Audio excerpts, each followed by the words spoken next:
Rural Georgia 2023.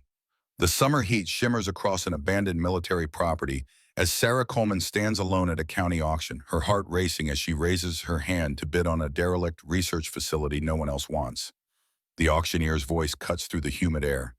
Sold to the lady in the blue jacket for $18,000. Sarah lowers her trembling hand, hardly believing what she's just done. At 38, with auburn hair pulled back in a practical ponytail and determination etched in the fine lines around her eyes, she has just spent her life savings on 80 acres of overgrown government property and a collection of dilapidated buildings that most consider beyond salvation. The former NSA cryptanalyst now finds herself unemployed after 15 years teaching history at Riverside University, victim to the latest round of budget cuts. Her pickup truck contains everything she owns, the culmination of a decade of careful saving while raising her daughter on a professor's salary. As she accepts the deed from the auctioneer, Sarah's mind returns to the letter that arrived exactly 20 years ago. The faded envelope contained a message from Dr. Walter Mitchell, her father's colleague from the Manhattan Project, written just before his death. The truth about your father is buried at the Harris facility. When the time is right, acquire the property. What you find there will rewrite Cold War history and explain why Thomas never came home.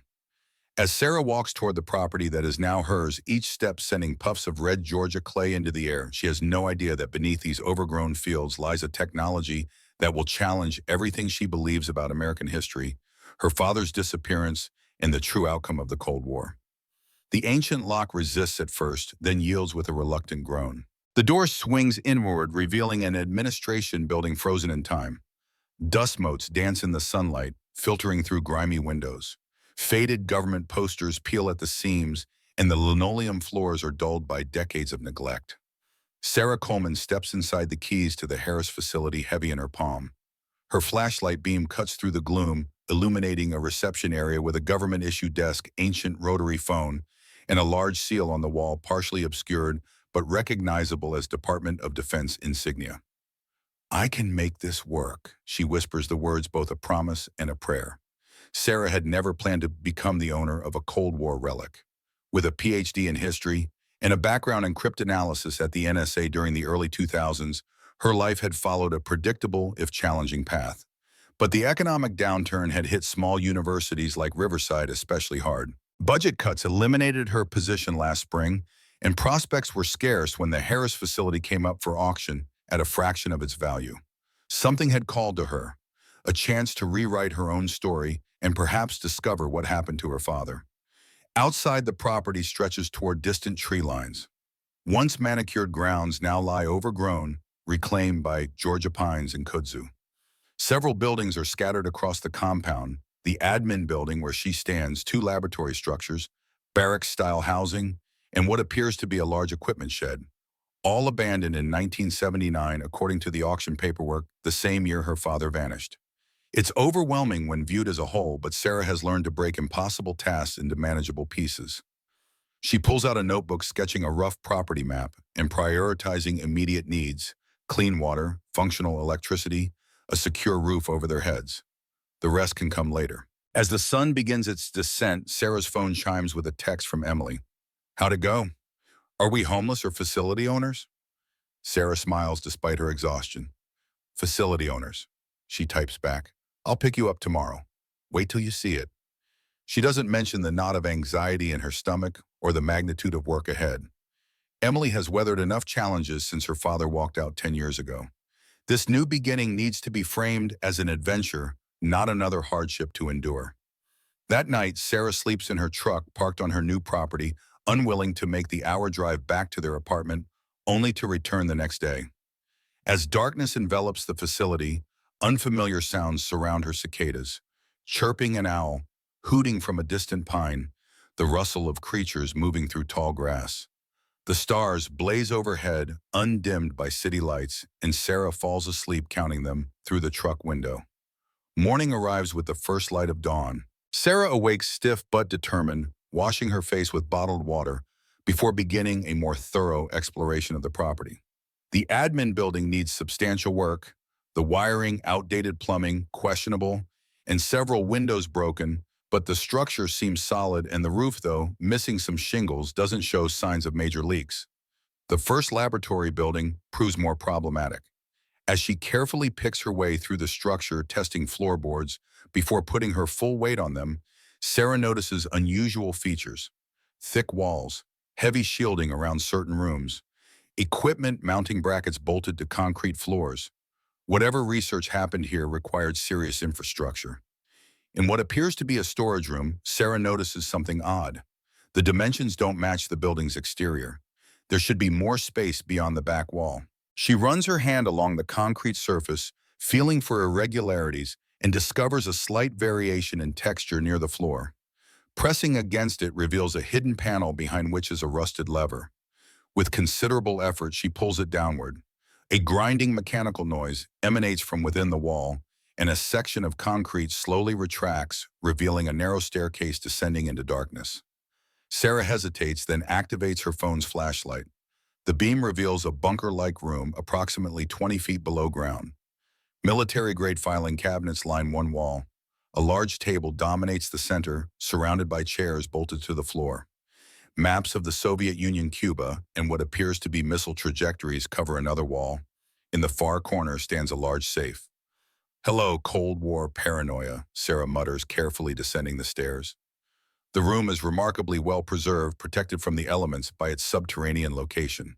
Sarah examines the filing cabinets, first finding most locked or empty. One contains technical schematics labeled Project Downfall, with security classifications she recognizes from her NSA days levels above top secret. The safe presents a more substantial challenge, a Mosler government 1050 standard for classified material storage in the 1960s. Sarah studies the combination dial, noting the wear patterns on certain numbers. Her cryptanalyst training kicks in as she considers the most likely combination patterns from that era. After several methodical attempts, the handle turns. The heavy door swings open to reveal a leather-bound journal, a stack of files, and a strange metal device, approximately the size of a softball. The device is unlike anything Sarah has seen before, a complex arrangement of concentric metal rings surrounding what appears to be a crystalline core with tiny markings etched into each ring. It's clearly handcrafted, precision-engineered to specifications beyond 1960s manufacturing capabilities. Sarah gently sets it aside and opens the journal. The handwriting is precise, military in its uniformity. At the top of the first page, a date, October 28, 1962, the day the Cuban Missile Crisis reached its peak. I, Colonel Robert Harris, begin this record in my 42nd year, having been tasked with establishing Project Downfall, following our closest approach to nuclear annihilation. President Kennedy has authorized a covert research program to ensure we never again find ourselves at the mercy of Soviet missile capabilities. Sarah reads the passage aloud, her historian's training automatically analyzing the language patterns and context. This is authentic, the syntax, the vocabulary, the references, all consistent with classified documentation from the early 1960s. She carefully turns more pages, finding detailed accounts of the facility's establishment, personnel assignments, and the project's evolving mission. Colonel Harris writes of bringing together physicists, engineers, and mathematicians, many recruited from the Manhattan Project. One name jumps out: Dr. Thomas Coleman, her father. Sarah's hands tremble slightly as she reads Harris's assessment. Dr. Coleman's theoretical work on quantum field manipulations may hold the key to our objectives. His reluctance to apply his research to weapon systems remains problematic, but I believe he can be convinced of the necessity given current Soviet advancements. The journal continues with technical details. Sarah can only partially understand references to resonance fields, quantum entanglement enhancement, and targeted energy projection. Harris's entries grow increasingly enthusiastic about breakthrough experiments in 1964 and 1965. Then a shift in tone around 1966. Washington remains fixated on offensive applications, despite my insistence that Downfall's true potential lies elsewhere. The Joint Chiefs see only a weapon. I see something far more significant. Before Sarah can read further, her phone chimes with a reminder. She needs to pick up Emily from her friend's house. Reluctantly, she places the journal and device back in the safe, securing it before heading out. The files and technical documents will have to wait. The drive to Atlanta brings Sarah back to the realities of her situation. She has just spent her savings on a property that will require thousands more to make properly habitable. School starts in 3 weeks, and Emily needs supplies, clothes, and stability. Job applications at various universities and community colleges have yielded nothing so far. As she pulls into the suburban driveway, Sarah spots Emily, immediately tall and lanky like her father, with Sarah's auburn hair cut in a short, practical style. At 15, she balances on the edge between childhood and adulthood, her face still round with youth, but her eyes wise beyond their years. "So we're really facility owners now?" Emily asks as she tosses her backpack into the truck. "Please tell me there's indoor plumbing." Sarah laughs. "There is, though I can't guarantee how well it works yet. And we're not facility owners, exactly, more like historical preservationists." "Is that even a thing?" "It is now," Sarah replies with more confidence than she feels. "I've been researching restoration grants, historical preservation funds. There are opportunities for sites with historical significance." Emily studies her mother's face. "You're really serious about this?" "I am," Sarah confirms. "The university isn't rehiring anytime soon. This property gives us a place to live without rent, potential income, through grants or tourism eventually, and a fresh start." She pauses. "I also found something interesting today. A hidden bunker with Cold War documents and something else." Emily's eyes widen. "Like actual classified stuff, Cold War secrets?" Sarah nods, momentarily cheered by her daughter's enthusiasm, "Including mentions of your grandfather." The drive to their new home fills with Emily's questions and Sarah's tentative answers. Yes, they'd need to live simply for a while. No, there wasn't internet service yet, but the library in town had free Wi-Fi. Yes, the school bus would pick her up, though the stop was at the end of their long driveway. As they crest the final hill and the facility comes into view, Sarah watches Emily's expression carefully. The reality is far from the pristine government installation that might have populated her daughter's imagination. "It's going to need some work," Sarah acknowledges as she parks beside the admin building. "But it has good bones." Emily climbs out of the truck, turning slowly to take in their new domain. "It's so quiet," she finally says. "And big. We've got actual land." 80 acres, Sarah confirms.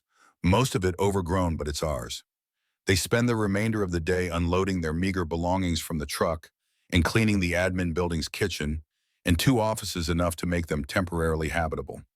Sarah has arranged for a power company crew to reconnect electricity the following day, but for tonight they make do with battery-powered lanterns. As dusk approaches, they sit on the concrete steps eating sandwiches brought from town, watching fireflies begin their nightly dance across the fields. "What made you do it, Mom?" Emily asks suddenly. "Buy this place, I mean. It doesn't seem like you." Sarah considers the question. "Maybe it isn't the me I've been," she says slowly, "but perhaps it's the me I could become." She gestures toward the expansive property. "When I saw this place at the auction, everyone else was seeing problems, the rundown buildings, the overgrowth, the isolation. But I saw possibility, room to breathe, space to grow something new."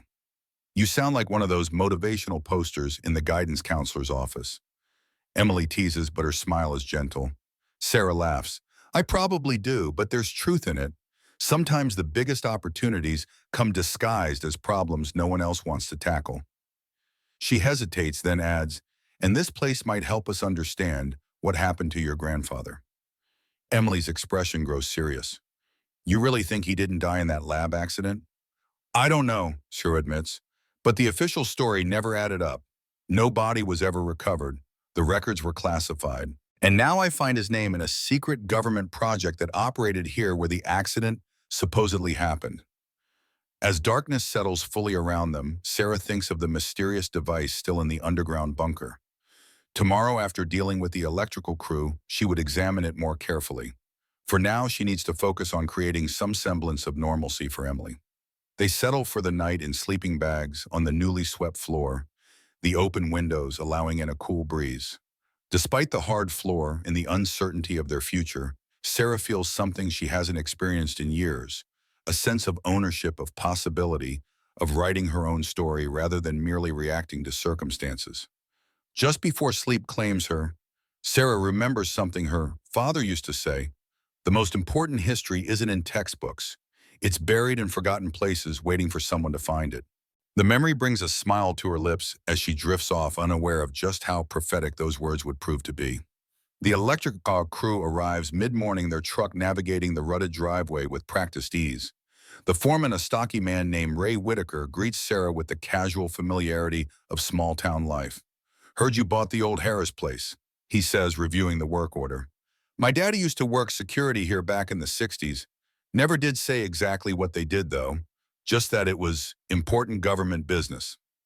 "I'm hoping to uncover some of that history," Sarah replies, walking him toward the weathered utility pole near the admin building. "Do you know when the facility was abandoned?" Ray scratches his chin thoughtfully. "Must have been 79 or 80. One day they were operating full steam, next thing you know, everyone's gone and the place is padlocked. Gave rise to all sorts of local speculation, nuclear accidents, Soviet spies, you name it."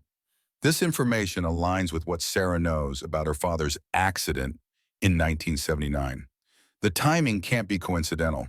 While the electrical crew works, Sarah and Emily tackle the admin building's kitchen, scrubbing decades of grime from countertops and cabinets. By afternoon, the lights flicker on, the ancient refrigerator hums to life, and the well pump pushes rusty but eventually clear water through the taps. Small victories that feel monumental. "Next up, internet," Emily declares, wiping sweat from her forehead. "I can't believe it's 23 and we're living like it's 1979. "The 70s weren't that primitive," Sarah points out with a smile. "But yes, internet is on the list. For now, let's focus on making this place livable." After the crew departs, Sarah retrieves the journal and device from the bunker. At the kitchen table, now clean enough to use, she and Emily examine their finds more carefully in proper light. "It's really from 1962, Emily asks, hovering over her mother's shoulder as Sarah gently opens the journal. "The date indicates that," Sarah replies, "and the paper quality, binding style, and ink are consistent with that period." She carefully turns pages, reading Colonel Harris's increasingly detailed accounts of Project Downfall's progress. The early entries focus on theoretical research, bringing together scientists from various disciplines. By 1965, Harris describes successful experiments either with localized quantum field manipulation, capable of altering electromagnetic properties within a controlled radius. "Listen to this," Sarah says, reading an entry from July 1966. "Today's demonstration for Pentagon officials exceeded all expectations. The prototype resonator successfully disrupted electronic systems at a distance of 500 yards without any detectable emission signature. General Morrison immediately requested weaponization timelines despite my emphasis on defensive applications. The Joint Chiefs see only the offensive potential, a means to disable Soviet missile guidance systems without nuclear detonation. I continue to insist that we explore the energy generation capabilities Dr. Coleman has identified. If his equations are correct, we may have stumbled upon something far more significant than a weapon system." Emily leans closer. "They were making some kind of weapon to stop Soviet missiles." "Apparently," Sarah confirms. "This would have been revolutionary in the mid-60s, the ability to remotely disable electronic systems without an EMP." Sarah examines the device more carefully. The concentric rings appear to be made of different alloys precisely machined to create specific spacing between them. The crystalline core glows faintly when exposed to direct light, suggesting unusual optical properties. "This must be a prototype of what they were developing," she muses. "But it's so small. How could it affect systems hundreds of yards away?" Emily picks up one of the technical schematics from the safe. Unlike the journal, the diagrams use symbols and notation that seem unusual for 1960s engineering documents. "Mom, look at this," she says, pointing to notations in the margins. "These look like the same symbols they use in quantum physics textbooks, but some of them I don't recognize at all." Sarah examines the document. Emily is right. The mathematical notation combines standard calculus with symbols she's never seen in any scientific context. "Your grandfather was a theoretical physicist," Sarah says slowly. "He specialized in quantum field theory work that was decades ahead of its time. Before he disappeared, he was publishing papers that other physicists couldn't fully comprehend." "So maybe this was his project," Emily suggests. "Or at least he was central to it," Sarah agrees, which makes his supposed accident all the more suspicious. A knock at the door interrupts their examination. Through the window, Sarah sees an unfamiliar black SUV parked in their driveway, a stark contrast to the rural trucks and sedans common in this area. Cautiously, she opens the door to find a man in his mid-40s dressed in business casual attire that looks jarringly out of place against the backdrop of their weathered facility. His salt and pepper hair is expertly cut, his posture military straight despite the civilian clothes. Dr. Coleman. The man offers a practiced smile and an outstretched hand. Charles Blackwood, Blackwood Energy. I heard there was a new owner out here and thought I'd stop by to introduce myself. Sarah shakes his hand briefly, noting his firm grip and the expensive watch on his wrist. Mr. Blackwood, this is a surprise. Please call me Charles, he says smoothly. May I come in? I have a proposition that might interest you. Sarah hesitates, then steps back to allow him entry, catching Emily's curious gaze from the hallway. Blackwood surveys the interior with barely disguised assessment, noting the signs of ongoing renovation and sparse furnishings. You've taken on quite a project here. He observes his tone, suggesting he finds her efforts quaint rather than impressive. We're making progress, Sarah replies evenly. What can I do for you, Mr. Blackwood? He smiles again, apparently unperturbed by her return to formality. As I mentioned, I have a proposition. My company has been interested in this property for some time.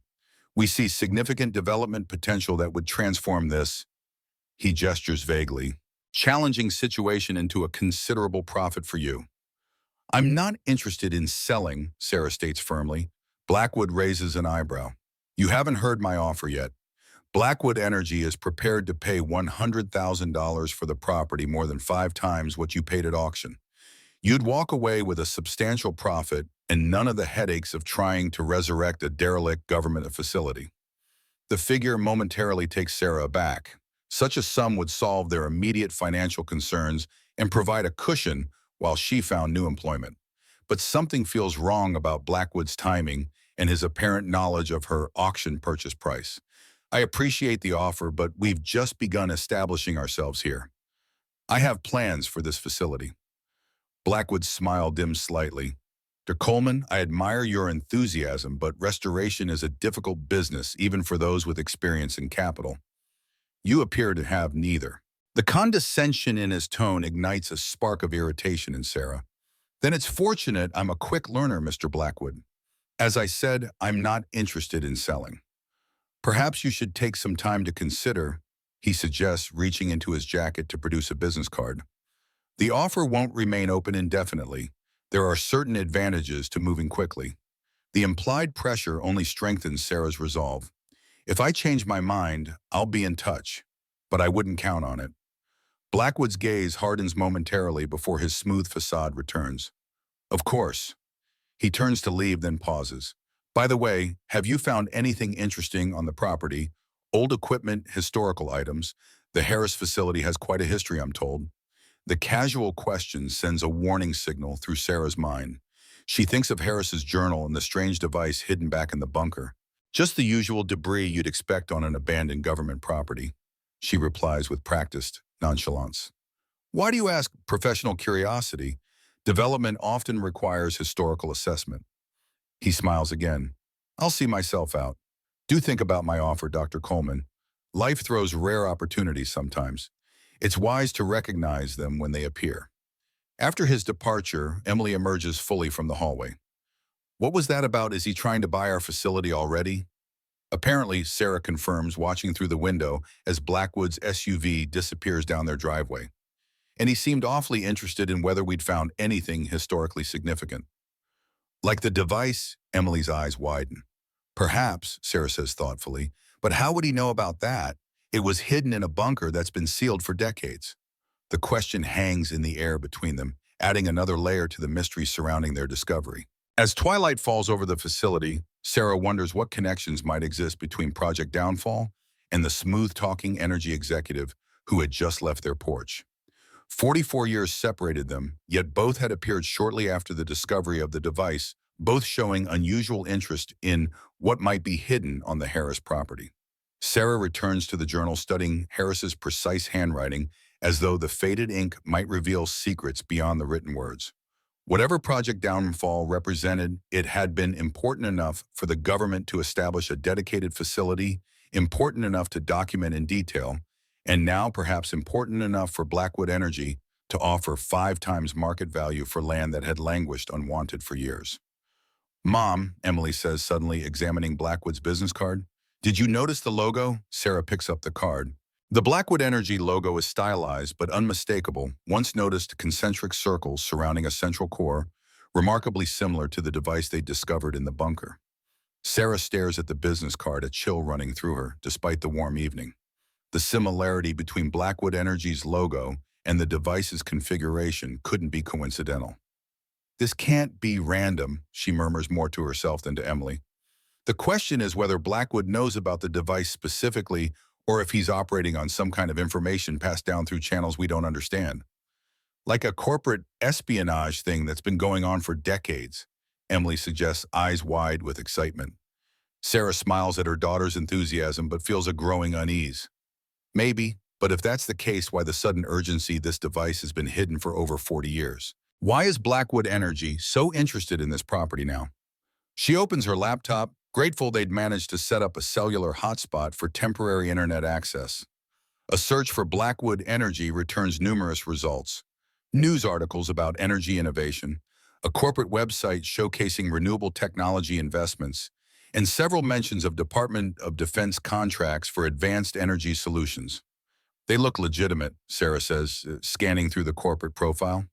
Founded in 1976 by William Blackwood, current CEO Charles Blackwood took over in 2010. Energy portfolio worth over $2 billion. Emily peers over her shoulder at the screen. Check if there's anything about their company history or family background. Sarah navigates to the About Us section of the company website.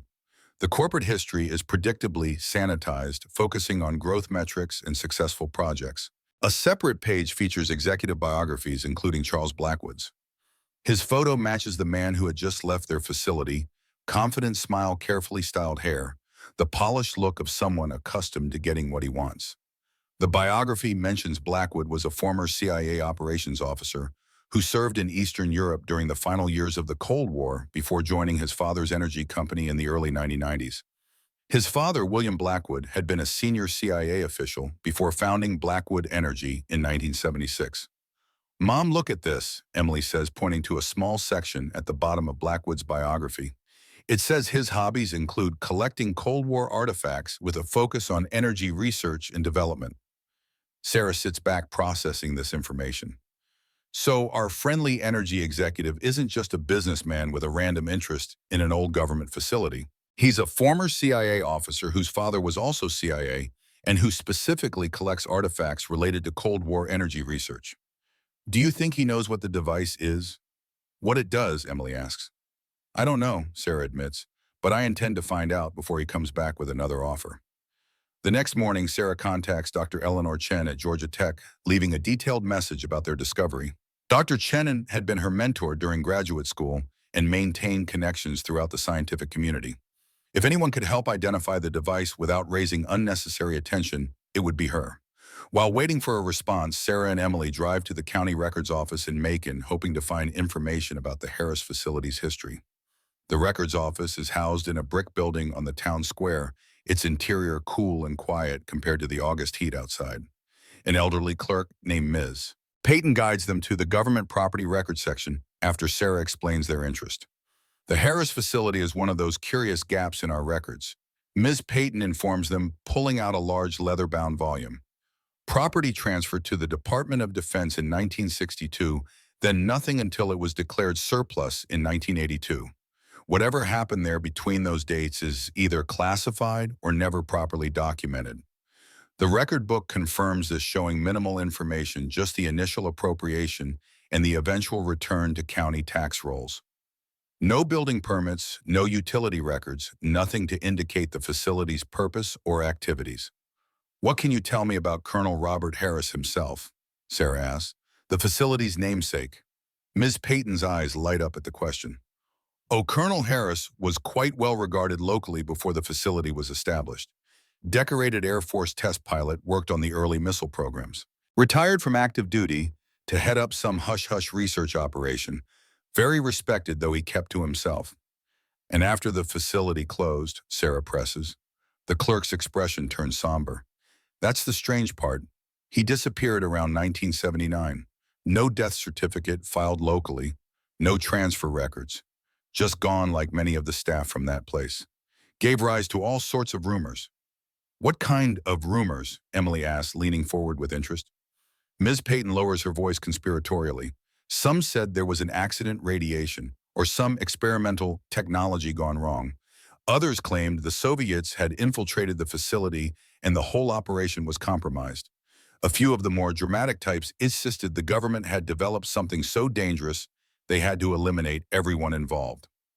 The clerk disappears momentarily into a back room, returning with a thinner volume. This contains local newspaper archives from that period. There are several mentions of the Harris facility you might find interesting. Sarah carefully opens the fragile book, finding sparse references to the facility, mostly mundane announcements about local hiring or community events. But one article from August 1979 catches her attention. Harris facility closed. Officials cite routine reassignment. The research facility operated by the Department of Defense outside Macon has ceased operations effective immediately, according to Pentagon spokesman Major William Davis. When questioned about unusual activity observed at the site, including multiple military transport vehicles and hazardous materials containment units, Davis stated these were standard procedures for decommissioning sensitive research environments. Local resident Elmer Jenkins reported seeing men in what looked like radiation suits entering the facility 2 days before the closure announcement. Officials declined to comment on the nature of research while conducted at the site, citing national security concerns. Below the article is a grainy photograph showing military trucks outside the main gate of what is now Sarah's property. In the background, barely visible, are figures in protective gear. August 17, 1979, Sarah murmurs, 1 week before my father's alleged laboratory accident. Further research reveals nothing substantive, just more rumors and speculation. By the time they leave the records office, Sarah has more questions than answers. But one thing seems increasingly clear. Whatever happened at the Harris facility in 1979 involved more than a simple research project shutdown.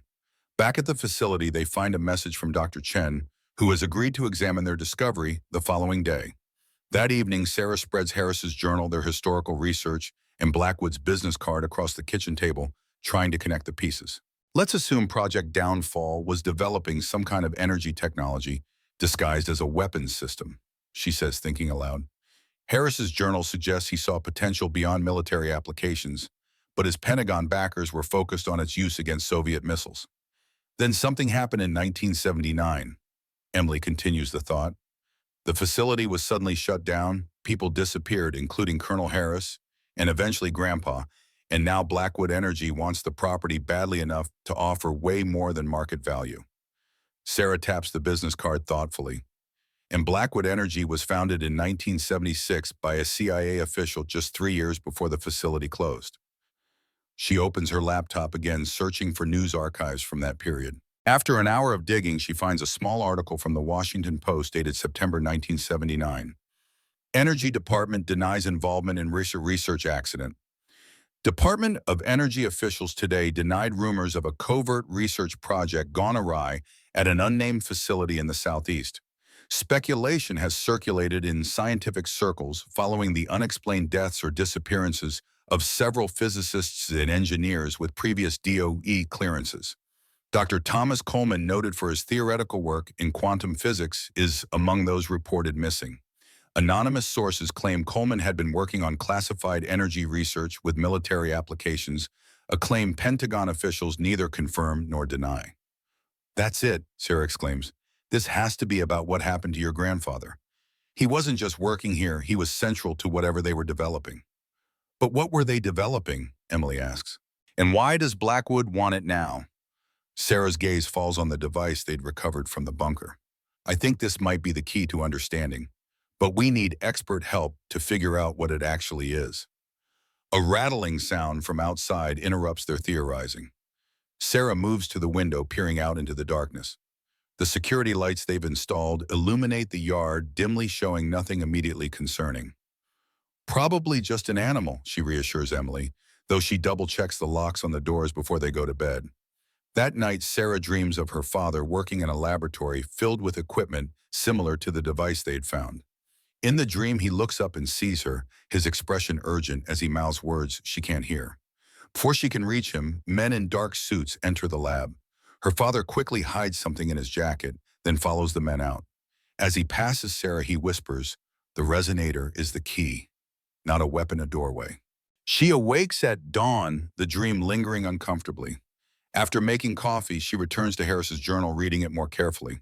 On a second reading, she notices subtle references she'd missed before, Harris mentioning Coleman's breakthrough in sustainable resonance and energy extraction protocols that defy conventional physics.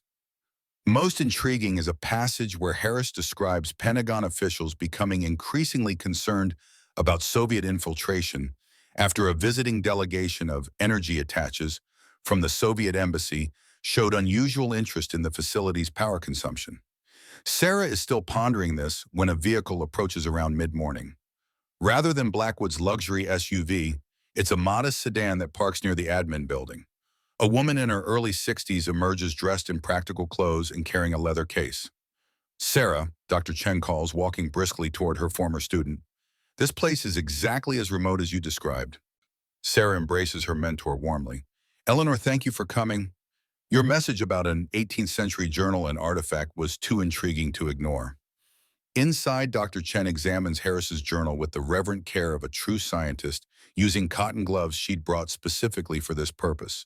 Her expression grows increasingly animated as she turns the delicate pages. "This is extraordinary," she confirms after her initial review. The technical descriptions match theoretical work that didn't become mainstream until decades later. Harris was documenting something far beyond the conventional physics of the 1960s. She looks up at Sarah. "And you say your father was involved in this research?" Sarah nods, explaining the connections she's discovered between the facility, her father's disappearance, and the mysterious shutdown in 1979. Dr. Chen listens intently, her expression growing grave. "Thomas Coleman was brilliant, truly ahead of his time. His papers on quantum field theory from the early 70s are still cited today, though many physicists consider them more theoretical mathematics than practical physics. If he was applying those theories here..." Her voice trails off as Sarah carefully unwraps the device. Dr. Chen falls silent when she sees it, her professional composure momentarily slipping. "May I?" she asked, reaching for it with gloved hands. The physicist examines the device meticulously, studying the concentric rings and crystalline core with a magnifying glass she produces from her bag. "This is unlike anything I've seen," she finally says. "The design principles suggest quantum resonance technology, but the implementation is... I don't even have words for it. The precision engineering required for these components exceeds anything possible in the 1960s, or even today, for that matter." She turns it over repeatedly. "These markings around the rings, they're not standard scientific notation. They appear to be calibration indicators of some kind, but using a mathematical system I don't recognize." "Could it be a weapon?" Sarah asks. "The journal suggests they were developing something to disable Soviet missiles." Dr. Chen shakes her head slowly. "Not in any conventional sense. This appears to be designed to manipulate energy fields, possibly creating a localized disruption in quantum states. That could theoretically interfere with electronic systems, yes, but its construction suggests something far more sophisticated." Emily, who had been listening quietly, speaks up. "You mean like it was made with technology that shouldn't have existed back then?" The professor smiles kindly at her. "Something like that. The materials, the precision, the theoretical understanding required to create this, it's as if someone from 30 years in the future traveled back to 1965 and built it. Or someone had insights that were decades ahead of their time," Sarah suggests, "like my father." "Perhaps," Dr. Chen agrees. "Thomas was always seeing connections others missed. But this," she gestures at the device, "this is beyond even his published theoretical framework." "What about these?" Sarah asks, spreading out the technical schematics they'd found with the device. Dr. Chen examines them carefully, her expression growing increasingly perplexed. "These aren't just advanced, they're revolutionary.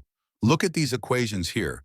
They're describing quantum field manipulation with a precision that should be impossible without supercomputer modeling."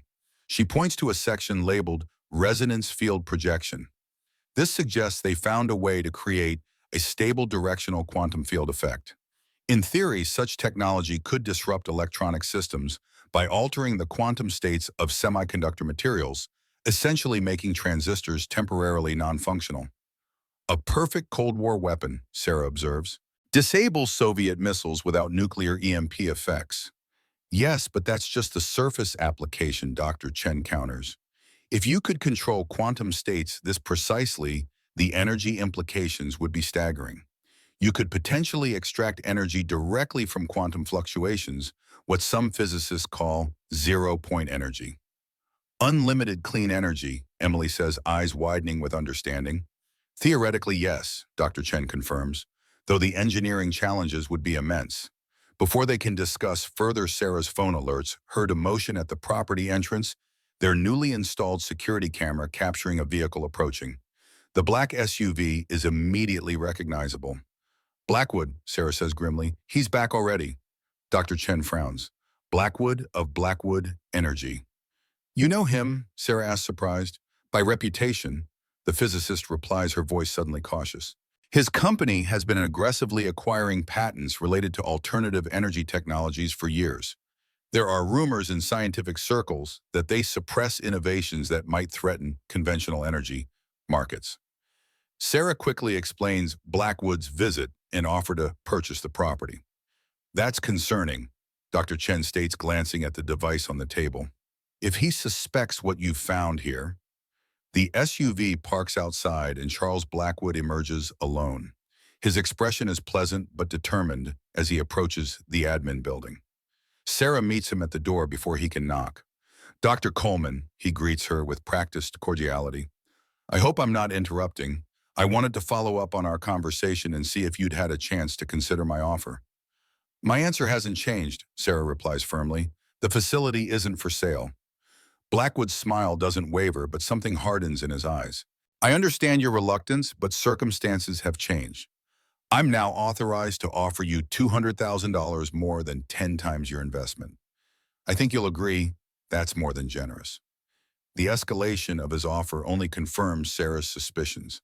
Whatever Blackwood believes is on this property, he values it far beyond the land's apparent worth. Mr. Blackwood, and she says, maintaining a calm she doesn't entirely feel, I appreciate your persistence, but I need to be clear. This facility is my home now. No amount of money will change that. Blackwood's cordial facade slips momentarily. Dr. Coleman, I don't think you understand the situation. This property has significance beyond its physical assets.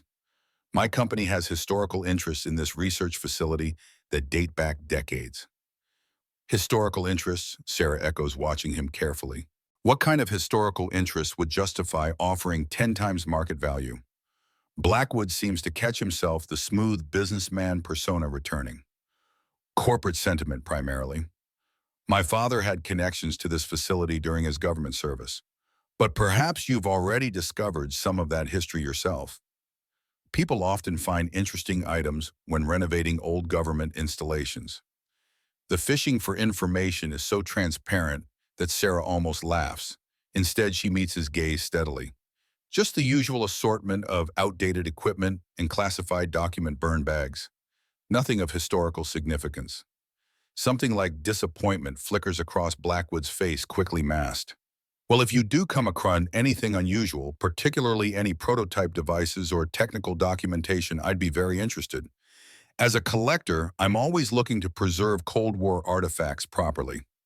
With appropriate compensation, of course. I'll keep that in mind, Sarah replies neutrally. Blackwood retreats a step, his manner cooling. My offer remains open for 48 hours, Dr. Coleman. After that, I can't guarantee the same terms will be available. The statement carries an undertone that feels uncomfortably like a threat.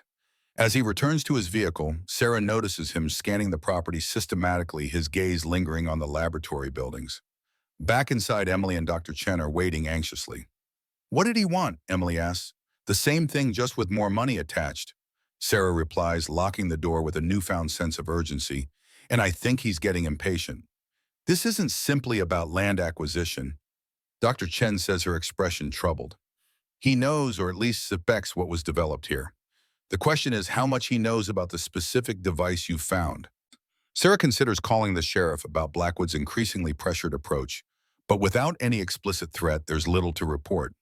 Instead, she focuses on securing their discoveries, moving the journal device and technical documents to a less obvious hiding place. I have a colleague who specializes in advanced materials analysis, Dr. Chen offers. James Patel at Georgia Tech. If you're comfortable with it, I'd like to bring him in. He might be able to tell us more about the composition of this device without attracting undue attention. Sarah agrees and they arrange a follow-up visit in 2 days. After Dr. Chen departs, the facility seems unusually quiet. You think Blackwood might try to steal it?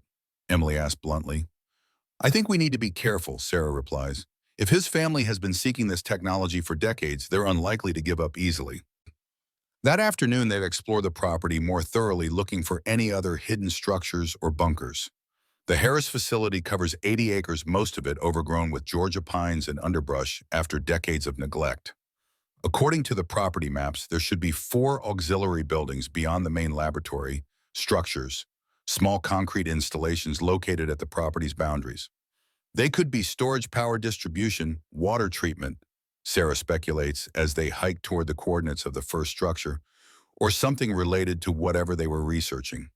The auxiliary building, when they finally locate it beneath decades of kudzu growth, is a simple concrete structure, approximately 15 feet square. No windows, a single metal door secured with a rusted padlock that breaks easily under the pressure of Sarah's bolt cutters. Inside, they find what appears to be sophisticated monitoring equipment, now hopelessly outdated and non-functional. Banks of analog gauges cover one wall, their faces faded but still showing calibration markings for field strength and resonance stability. A large circular plate is embedded in the center of the floor, inscribed with markings similar to those on the device they found in the bunker. It looks like some kind of measurement station, Sarah observes, taking photographs with her phone. Maybe for monitoring whatever effects they were generating from the main laboratory. Mom, look at this, Emily calls, examining a faded schematic on the wall. It shows all 4 of these buildings positioned at what looks like compass points around the facility. North, south, east, west. Sarah studies the diagram. You're right, and there's something labeled primary resonance node at the center of the property. I wonder if there's another structure we haven't found yet. By evening, they've located a second auxiliary building at the southern boundary of the property. Its interior is nearly identical to the first, though the equipment shows signs of more extensive damage, possibly deliberate. As darkness approaches, they reluctantly suspend their exploration, returning to the admin building with their discoveries. Sarah's mind is racing with new questions. What kind of experiments required monitoring stations positioned in a precise geometric pattern? How did these structures relate to the device they'd found? And most importantly, what was at the center of this configuration? They're discussing these questions over a simple dinner when headlights sweep across the windows. A vehicle is coming up the driveway, not the familiar shape of Blackwood's SUV, but a dark sedan moving slowly, its lights dimmed. Are we expecting anyone? Emily whispers, anxiety evident in her voice. Sarah shakes her head, moving to the window. The sedan parks at a distance from the admin building, its headlights extinguishing. A moment later, a tall figure emerges, approaching on foot with the measured pace of someone trying to remain inconspicuous. Stay inside, Sarah instructs Emily. I'll handle this. She steps onto the porch, flicking on the exterior lights to illuminate the visitor. The man stops, momentarily startled by the sudden brightness. He's in his early 40s, wearing casual clothes but standing with unmistakable military bearing. His hands remain visible at his sides, a deliberate posture that Sarah recognizes as non-threatening. Dr. Sarah Coleman, he calls, remaining at a respectful distance. Who's asking? Sarah responds, wary but curious. My name is David Monroe. We need to talk about Project Downfall and your father's work. He pauses, then adds words that send a chill through Sarah. And why Charles Blackwood is so desperate to acquire this property before you discover what's really hidden here. Sarah studies the stranger carefully, her NSA training automatically assessing threat levels. His stance is professional, military, or law enforcement, but his approach under cover of darkness suggests covert rather than official business. How do you know my father? I never met Thomas Coleman personally, Monroe replies, maintaining his distance. But I've spent the last 15 years investigating Project Downfall and the events of August 1979. May I approach? This conversation shouldn't happen in the open. Sarah hesitates, then nods, hands where I can see them. Monroe walks slowly toward the porch, stopping at the bottom step. The security lights illuminate his features more clearly. Now, sharp, observant eyes that miss nothing. The weathered face of someone who spends more time in the field than behind a desk. Who do you work for, Mr. Monroe? Officially, I'm with the FBI's Special Technologies Division. Unofficially, I'm part of a multi-agency task force investigating Cold War research programs that were terminated under questionable circumstances. Sarah feels Emily appear behind her, drawn by curiosity despite instructions to remain inside. You mentioned Blackwood, Sarah says. What's his connection to this facility? That's a conversation better had inside, Monroe replies, glancing toward the darkened tree line. We may not be the only ones interested in your recent discoveries. The implied threat to Emily's safety overrides Sarah's caution. She steps aside, allowing Monroe to enter the admin building, but keeps herself between him and her daughter. Once inside with the door locked, Monroe surveys the renovated space with professional interest. You've made progress. Place was a disaster when I last had surveillance photos. You've been watching this property, Sarah asked, bristling at the invasion of privacy. Not continuously. We monitor all DARPA black sites from the Cold War era. When this one suddenly transferred to private ownership, it triggered automatic notification protocols. Monroe removes his jacket, revealing a shoulder holster containing a Sig Sauer P-26 standard FBI issue. May I? He asks, gesturing toward the holster. At Sarah's nod, he carefully removes the weapon, ejects the magazine, clears the chamber, and places all components on a side table, a gesture of trust. I'm not here to threaten or intimidate. I'm here because you've stumbled into something that multiple government agencies have been circling for decades. Project Downfall, Sarah says. Yes, but not the version described in Colonel Harris's journal. Monroe's expression turns grave. What Harris documented was the cover story, a weapons system targeting Soviet electronics. The reality was something far more significant. Sarah exchanges glances with Emily, who has positioned herself at the kitchen counter close to the drawer containing their own protection, a Glock 19.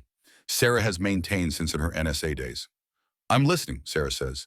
Project Downfall began as a DARPA initiative after the Cuban Missile Crisis, that much is true. But by 1965, it had evolved beyond weapons research.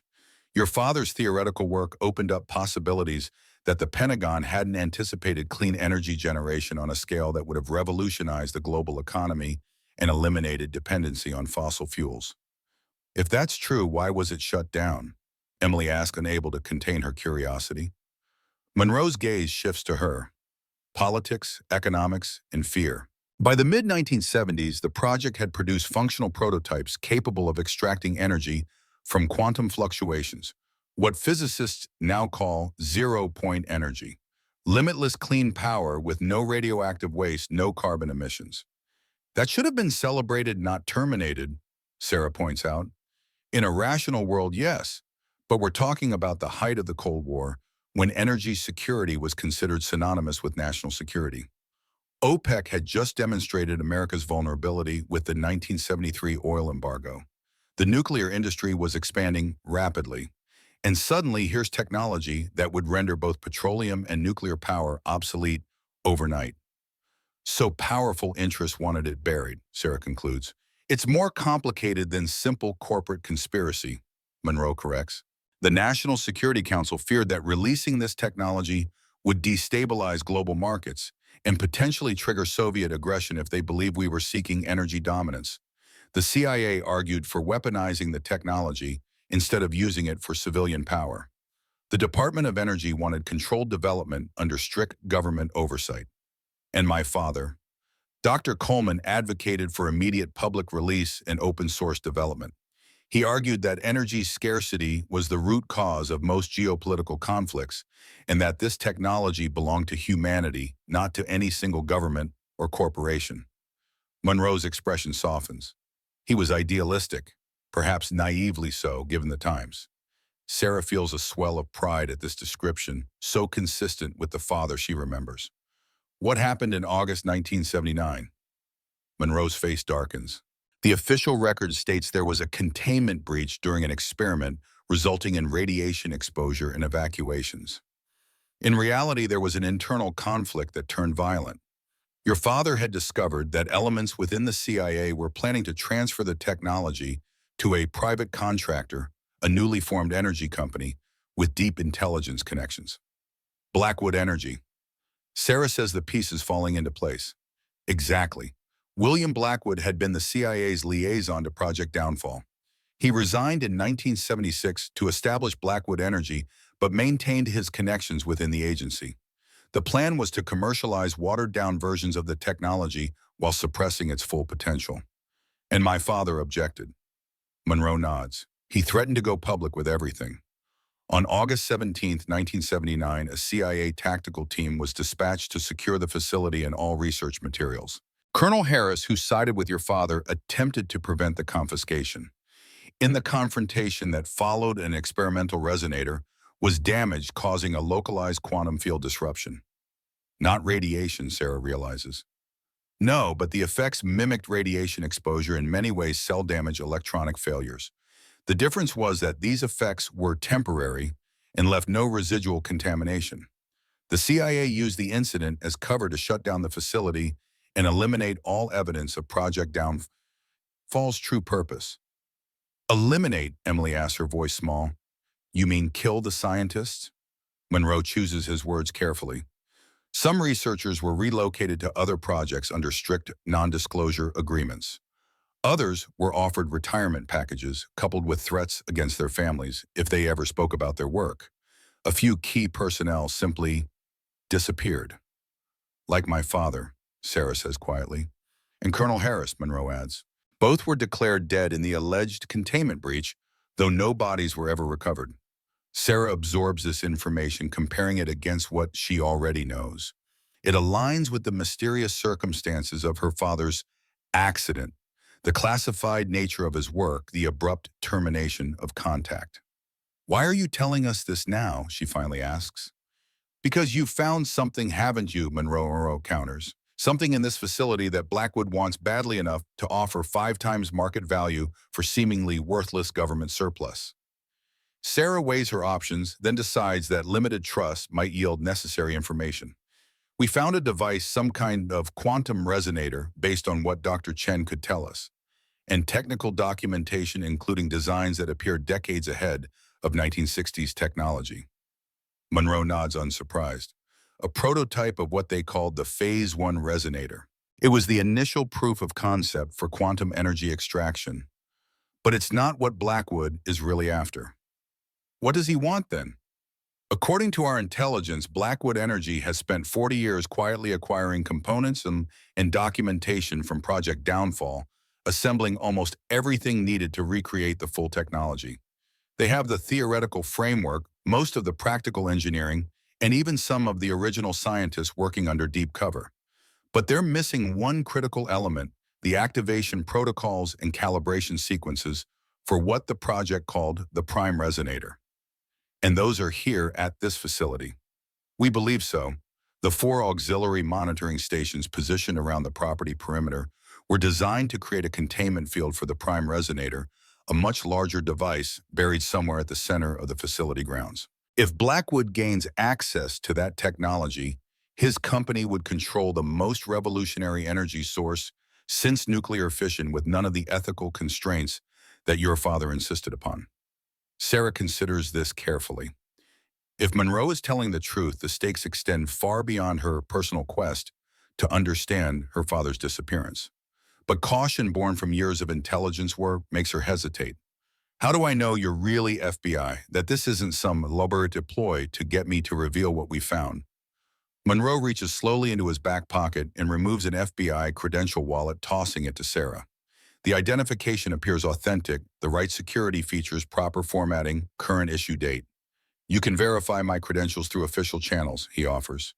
Though I'd appreciate discretion, my assignment isn't widely known within the Bureau. What exactly do you want from us, Agent Monroe? First, don't sell to Blackwood no matter what he offers. Second, help us locate the prime resonator and any remaining documentation. And third, consider allowing the government the proper authorities this time to develop this technology for its intended purpose, clean, abundant energy for civilian use. The same government that covered up my father's work and possibly had him killed. Sarah's voice carries an edge of bitter skepticism. Different time, different leadership, Monroe counters. The geopolitical calculations of 1979 no longer apply. Climate change has made alternative energy a national security priority. And there are those of us in government who believe your father was right all along. This technology belongs to humanity, not to corporations or intelligence agencies. Before Sarah can respond, her phone chimes with an alert from their security system. Motion detected at the property entrance. Expecting company, Monroe asks, instantly alert. Sarah checks the camera feed. Two vehicles, no headlights, not Blackwood's SUV, unmarked vans. Monroe moves to the window, keeping to the side to avoid silhouetting himself. Blackwood's security contractors. He must have had you under surveillance and spotted my arrival. He retrieves his weapon components, swiftly reassembling the Sig Sauer. Is there a back exit? Through the kitchen, Sarah confirms, already moving toward the drawer containing her Glock. Emily grabbed the backpack we prepared. Since Blackwood's first visit, they've kept an emergency bag ready containing the device, Harris's journal, and essential documents. Emily retrieves it from its hiding place while Sarah checks her weapon. You know how to use that, Monroe asks, nodding toward the Glock. Former NSA field analyst, Sarah replies. I maintained my qualifications. A flicker of respect crosses Monroe's face. We need to move quickly. They'll secure the perimeter before approaching the building. Where are we going? Emily asks, voice steady despite the tension. The second laboratory, Sarah decides. It has multiple exit points and better defensive positioning if it comes to that. Lead the way, Monroe agrees. I'll cover our retreat. They slip out the back door into the Georgia night, keeping low and using the overgrown landscape for cover. The humidity hangs heavy in the air, clothing sticking to skin as they move silently across the compound. In the distance, flashlight beams sweep methodically around the admin building, at least 4 separate lights indicating a well-coordinated team. The second laboratory looms ahead, its concrete bulk a darker shadow against the night sky. They enter through a side door, securing it behind them, before proceeding to the main research space, a cavernous room with equipment pads still bolted to the floor, though the machinery itself was removed decades ago. What now? Emily whispers, her earlier bravado giving way to the reality of their situation. Now we verify Agent Monroe's story, Sarah says, turning to face the FBI agent. Before we go any further, I need to know exactly who I'm dealing with and what we're really facing. Monroe nods, accepting the challenge. Fair enough. Ask your questions. If the government wants this technology developed properly, why the covert approach? Why not simply use eminent domain to acquire the property? Because officially Project Downfall never existed, Monroe explains.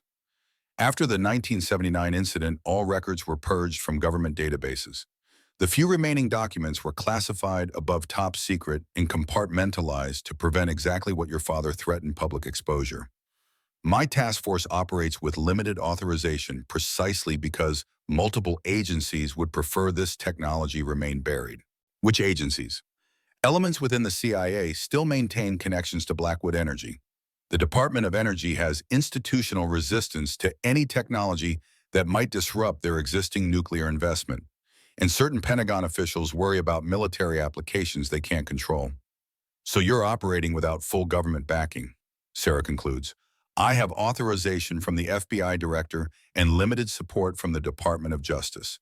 But yes, we're essentially conducting this investigation against significant internal opposition.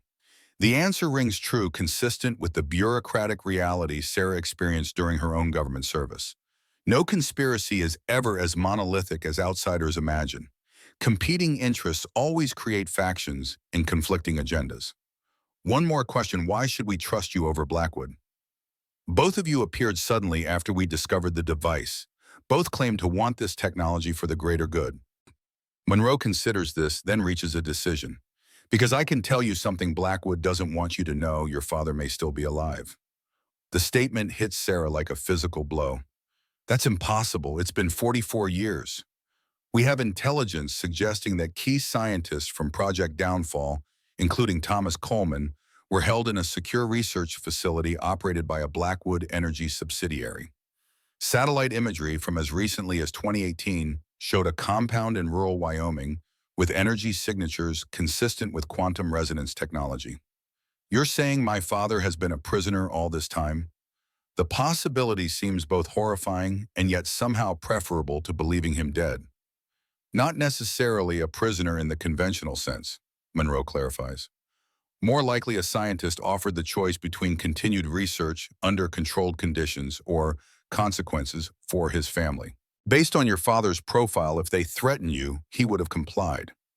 The explanation aligns with everything Sarah knows about her father, his protective nature, his ethical principles, his dedication to his work. If he believed his cooperation would keep her safe, I need proof, she says finally. I don't have definitive evidence, Monroe admits. But there's a reason I've been investigating Project Downfall for 15 years. In 2008, a dying CIA officer named Richard Keene made a deathbed confession to his son, a confession that eventually reached my desk. He claimed to have participated in the forced relocation of scientists from multiple black projects, including Downfall. He specifically mentioned Thomas Coleman as being too valuable to eliminate. Sarah feels Emily's hand slip into hers, offering silent support. The possibility that her grandfather might still be alive changes everything for both of them. What's your plan, assuming we decide to trust you, Sarah asks. First, we need to locate the prime resonator. According to the technical specifications we've pieced together, it should be housed in a heavily shielded underground chamber at the geometric center of the 4 monitoring stations. Once we've secured that technology, we can use it as leverage to negotiate with Blackwood, or if necessary, expose the entire operation publicly. And my father? If he's alive, the best way to help him is to control the technology he's being forced to develop. Blackwood needs to understand that his leverage is gone. A muffled sound from outside interrupts their conversation, a vehicle engine starting, then moving slowly along the access road. Through the dusty windows, they can see headlights weaving between buildings as Blackwood's security team continues their methodical search of the facility. They're being careful, Monroe observes. Professional, not rushing in with guns blazing. They want to avoid attention just as much as we do. The center of the property, Sarah says, refocusing on their objective. According to the original site plans, there's nothing there but an electrical substation. Perfect cover for an underground facility, Monroe points out. Power requirements for the prime resonator would have been substantial. They'd need dedicated infrastructure. But how do we reach it? The substation is in an open area with no cover. Blackwood's team will spot us immediately. We don't go over, Monroe says. We go under.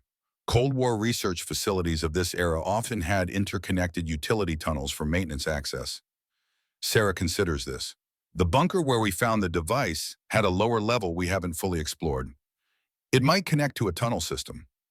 It's worth investigating, Monroe agrees. Can you lead us there? Yes, but we need to create a diversion first. Those vans have communication equipment. They'll coordinate to cut off any movement they detect. Monroe thinks for a moment. The southern monitoring station, you said it showed signs of damage. Yes, possibly deliberate. If its power systems are still partially functional, we might be able to create an electromagnetic pulse. Nothing major, just enough to disrupt their communications temporarily. I thought the technology was non-functional, Emily interjects. The monitoring equipment itself, yes, Monroe explains, but these stations were built with independent power supplies, heavily shielded, and designed to withstand extreme conditions. If the infrastructure remains intact, we might be able to overload it strategically. Sarah weighs their options. The plan involves risk, but staying put only gives Blackwood's team time to methodically secure the entire facility. Emily, do you still have the schematics we photographed from the monitoring station? Emily nods, pulling out her phone. Got them right here. Good. We'll need to move quietly and stay off the access roads. The southern station is about half a mile through dense woods, difficult terrain, but it provides better cover. I'll take point, Monroe offers. Former force recon before the FBI. I'm trained for this. Sarah nods, accepting his expertise without fully relinquishing control. Emily stays between us. I'll cover our rear. They exit the laboratory through a loading dock at the rear, immediately melting into the tree line beyond. The Georgia summer night envelops them, humid air thick with the scent of pine chorus frogs, providing ambient noise that helps mask their movement through the underbrush. Monroe navigates with practiced efficiency, occasionally consulting a compass to maintain their bearing. Despite the civilian clothes, his military training is evident in every deliberate movement, minimizing noise, selecting stable footing, maintaining awareness of their surroundings. 20 minutes of careful progress brings them within sight of the southern monitoring station, a concrete cube half buried in kudzu and wild blackberry. A sweep of the area confirms no signs of Blackwood's security team, though distant flashlight beams indicate they're methodically working their way through the main facility buildings. Inside the monitoring station, Sarah examines the power distribution panel while Monroe secures the entrance. Unlike the monitoring equipment itself, the power infrastructure shows signs of attempted sabotage rather than complete destruction, wires cut, but not removed, circuit breakers damaged, but still physically present.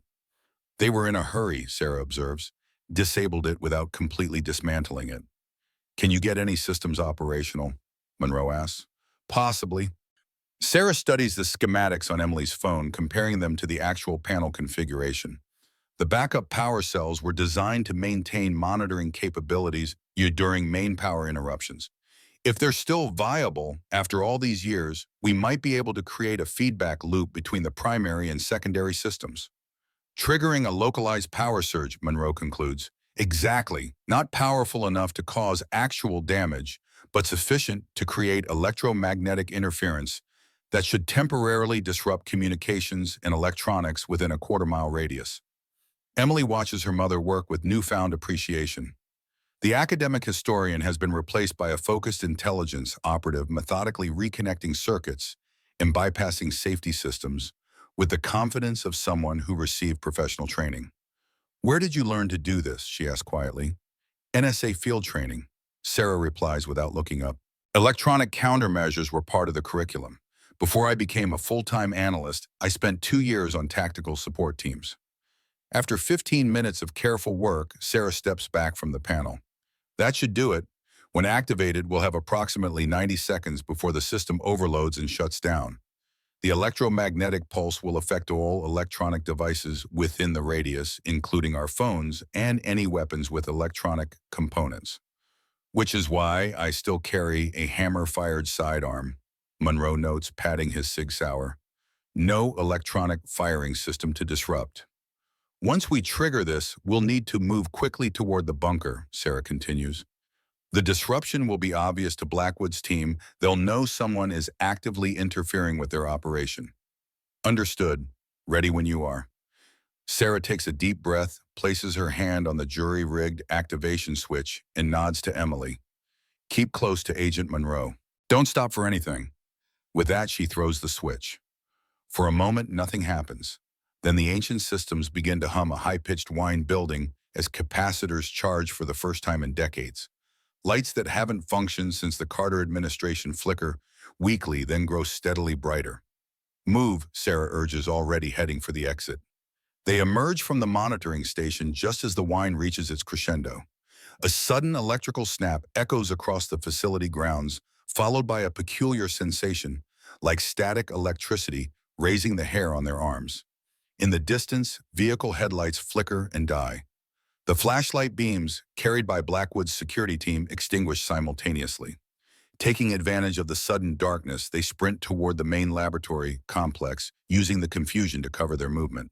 Monroe leads with the sure-footed confidence of someone trained for night operations, one hand firmly guiding Emily, while the other remains ready on his sidearm. They reach the laboratory building that contains the hidden bunker, just as shouts of confusion emanate from various points across the facility. Emergency protocols are being implemented. Sarah can hear Blackwood's security team regrouping, switching to non-electronic communication methods. We have maybe 5 minutes before they restore basic operations, Monroe estimates as they slip inside the building. Sarah leads them directly to the storage room with the hidden lever. The concrete panel slides open with the same grinding mechanical noise as before, revealing the narrow staircase descending into the bunker. Inside, the room appears exactly as Sarah left it, the Mosler safe now standing open, empty of its previous contents thanks to their backpack. But now, with Monroe's suggestion about utility tunnels, she examines the space with new eyes. The dimensions still don't match the building's exterior, she murmurs, running her hands along the back wall of the bunker. There should be more space beyond this. Monroe joins her, tapping methodically along the concrete surface, listening for variations in the acoustic response. Hollow section here, he announces, focusing on a 3-foot square area near the floor. Closer examination reveals a nearly invisible seam in the concrete. No obvious opening mechanism presents itself. The resonator, Emily suggests suddenly. Colonel Harris's journal mentions security protocols that responded to quantum resonance patterns. Maybe the device is some kind of key. Sarah removes the strange device from their backpack. Worth trying, but how would it function as a key? There's no obvious interface. The calibration markings, Monroe points out. Try aligning them with the seams in the wall. Sarah positions the device against the wall, rotating it until the primary calibration mark aligns with the top seam. Nothing happens. She tries different positions, different orientations with no success. It needs activation, Emily realizes. In the journal, Harris mentioned an activation sequence, specific rotations of the outer rings. But we don't know the sequence, Sarah points out. Maybe we do. Emily pulls out her phone, scrolling through photographs she's taken of the journal pages. Here Harris wrote about a standard security protocol using the Fibonacci alignment. Look at these numbers. The journal page shows a sequence of degrees of rotation: 2, 3, 5, 8, 13, 21, 34, 55, 89, 144. The Fibonacci sequence, Sarah confirms. Each number is the sum of the two preceding ones. And with careful precision, she rotates the outer ring of the device 1 degree, then another 1 degree, then 2 degrees, continuing through the sequence. As she completes the final rotation 144 degrees, the device emits a soft hum. The crystalline core begins to glow with a pale blue light. Sarah places the activated device against the wall seam. Immediately, a resonant tone emerges from within the concrete. The seams widen and a section of wall retracts smoothly, revealing a narrow passageway beyond. Quantum recognition system, Monroe mutters, impressed despite his professional demeanor. In the 1960s, unbelievable. The passageway leads to a utility tunnel exactly as Monroe predicted. 8 feet high, 6 feet wide, concrete lined with conduit and pipes running along the ceiling. Emergency lighting strips still function, casting everything in a dim red glow. Which way, Emily asks, looking down the tunnel that extends in both directions. Sarah consults the mental map she's been constructing of the facility. The substation would be that way, she decides, pointing to the right, northeast from our current position. They proceed cautiously, aware that their diversion has bought limited time. The tunnel runs straight for several hundred yards before intersecting with a larger passage. Junction markers on the walls confirm they're heading toward the central substation. How far do you think? Emily begins, but Monroe raises a hand, signaling for silence. He gestures toward a section of tunnel ahead, where the emergency lighting has failed, creating a pool of darkness. From within that darkness comes a faint sound, the scuff of a boot on concrete. Someone is waiting in the darkness ahead. Monroe draws his Sig Sauer, motioning for Sarah and Emily to stay behind him. Sarah positions herself protectively in front of her daughter, her own Glock held ready, but not yet raised. Federal agent, Monroe calls out, his voice echoing in the confined space. Identify yourself. A moment of silence, then a response from the darkness. I could say the same to you, Agent Monroe. Your current activities fall well outside FBI jurisdiction. The voice is controlled, professional, and familiar to Sarah. Charles Blackwood steps into the dim red light, hands visible at his sides. Unlike their previous encounters, he's now dressed in tactical gear, a holstered sidearm at his hip rather than concealed. Mr. Blackwood, Sarah acknowledges coldly, breaking and entering is a federal offense, as is interfering with a nationally vital energy research program. Blackwood counters smoothly. But I think we can dispense with the legal posturing. We both know conventional law enforcement has no role in what's happening here. Where's your security team? Monroe demands, weapon still trained on Blackwood. Securing the surface facilities. Blackwood replies calmly. I came alone once I realized you were heading for the central chamber. I thought a private conversation would be more productive than a confrontation between armed personnel. You've been monitoring these tunnels, Sarah realizes. You already knew they existed. Of course. Blackwood Energy has maintained surveillance on this facility for decades. We've mapped every inch of the infrastructure, though we've been unable to access certain secured areas without the proper keys. His gaze shifts to the glowing device in Sarah's hand. What do you really want, Blackwood? Monroe asks, maintaining his aim. The prime resonator technology or something else? A flicker of surprise crosses Blackwood's face, quickly controlled, but noticeable to Sarah's trained eye. He hadn't expected Monroe to know about the prime resonator. What I want Agent Monroe is to prevent a catastrophic mistake. The technology developed here isn't simply an alternative energy source. Its applications extend far beyond civilian power generation, with implications for national security that your FBI clearance doesn't begin to cover. Spare us the national security theater, Sarah interjects. Monroe told us about your father's role in the 1979 shutdown. This isn't about protecting America, it's about controlling technology that should belong to everyone. Blackwood studies her with newfound interest. You really don't understand what Project Downfall discovered, do you? What your father helped create. He shakes his head slightly. Dr. Coleman, the quantum resonance technology isn't just an energy source. It's a method of manipulating fundamental physical constants within a localized field. The energy generation capability was merely a beneficial side effect of what amounts to localized reality manipulation. The claim sounds absurd, like science fiction, rather than science, yet Sarah can't dismiss it entirely. The device in her hand, the impossible precision of its engineering, the mathematical formulations in her father's work that other physicists couldn't comprehend. You're talking about what exactly she challenges, changing the laws of physics. Within strictly defined parameters and spatial limitations, yes, Blackwood confirms. The prime resonator can create fields where electrical resistance is zero, where thermal energy transfer is perfectly efficient, where nuclear decay rates can be accelerated or decelerated. The energy generation application utilizes a field where vacuum energy can be extracted from quantum fluctuations, essentially creating energy from nothing by manipulating the zero-point field. If that's true, Monroe says, all the more reason it shouldn't be controlled by a private corporation.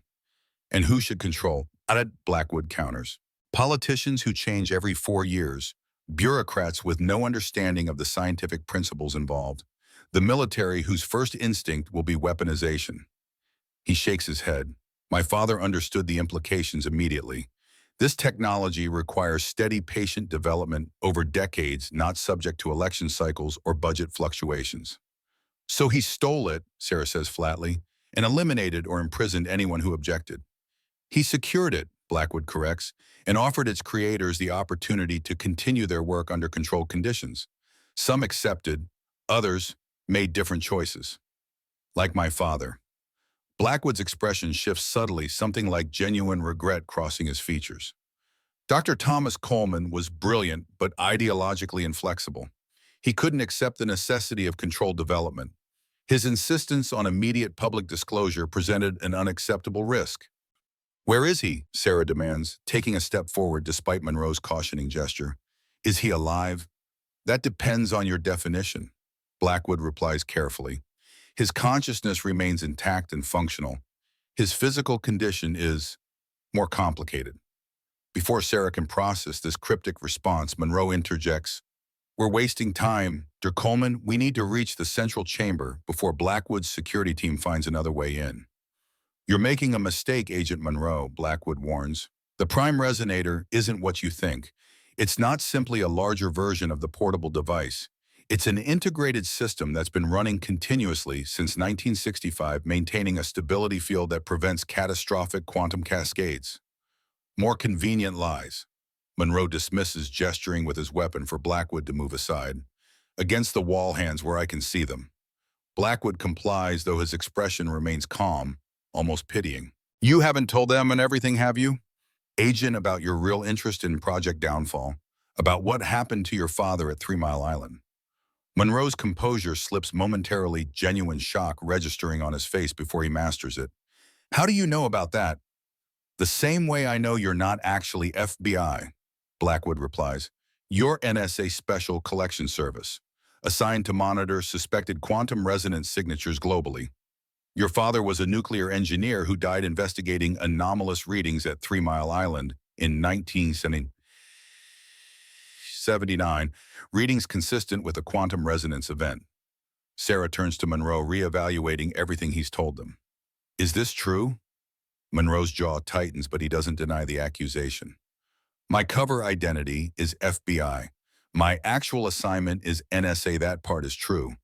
But my mission remains the same: secure this technology before it can be misused. And you didn't think to mention your personal connection, Sarah demands. Would you have trusted me if I had Monroe counters? Or would you have assumed I was motivated by revenge rather than legitimate national security concerns? The standoff is interrupted by a low vibration that seems to emanate from the tunnel walls themselves.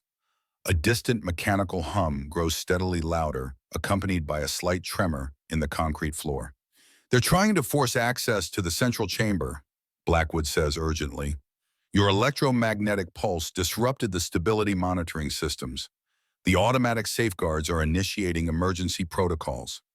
What does that mean? Emily asks, speaking for the first time since Blackwood's appearance.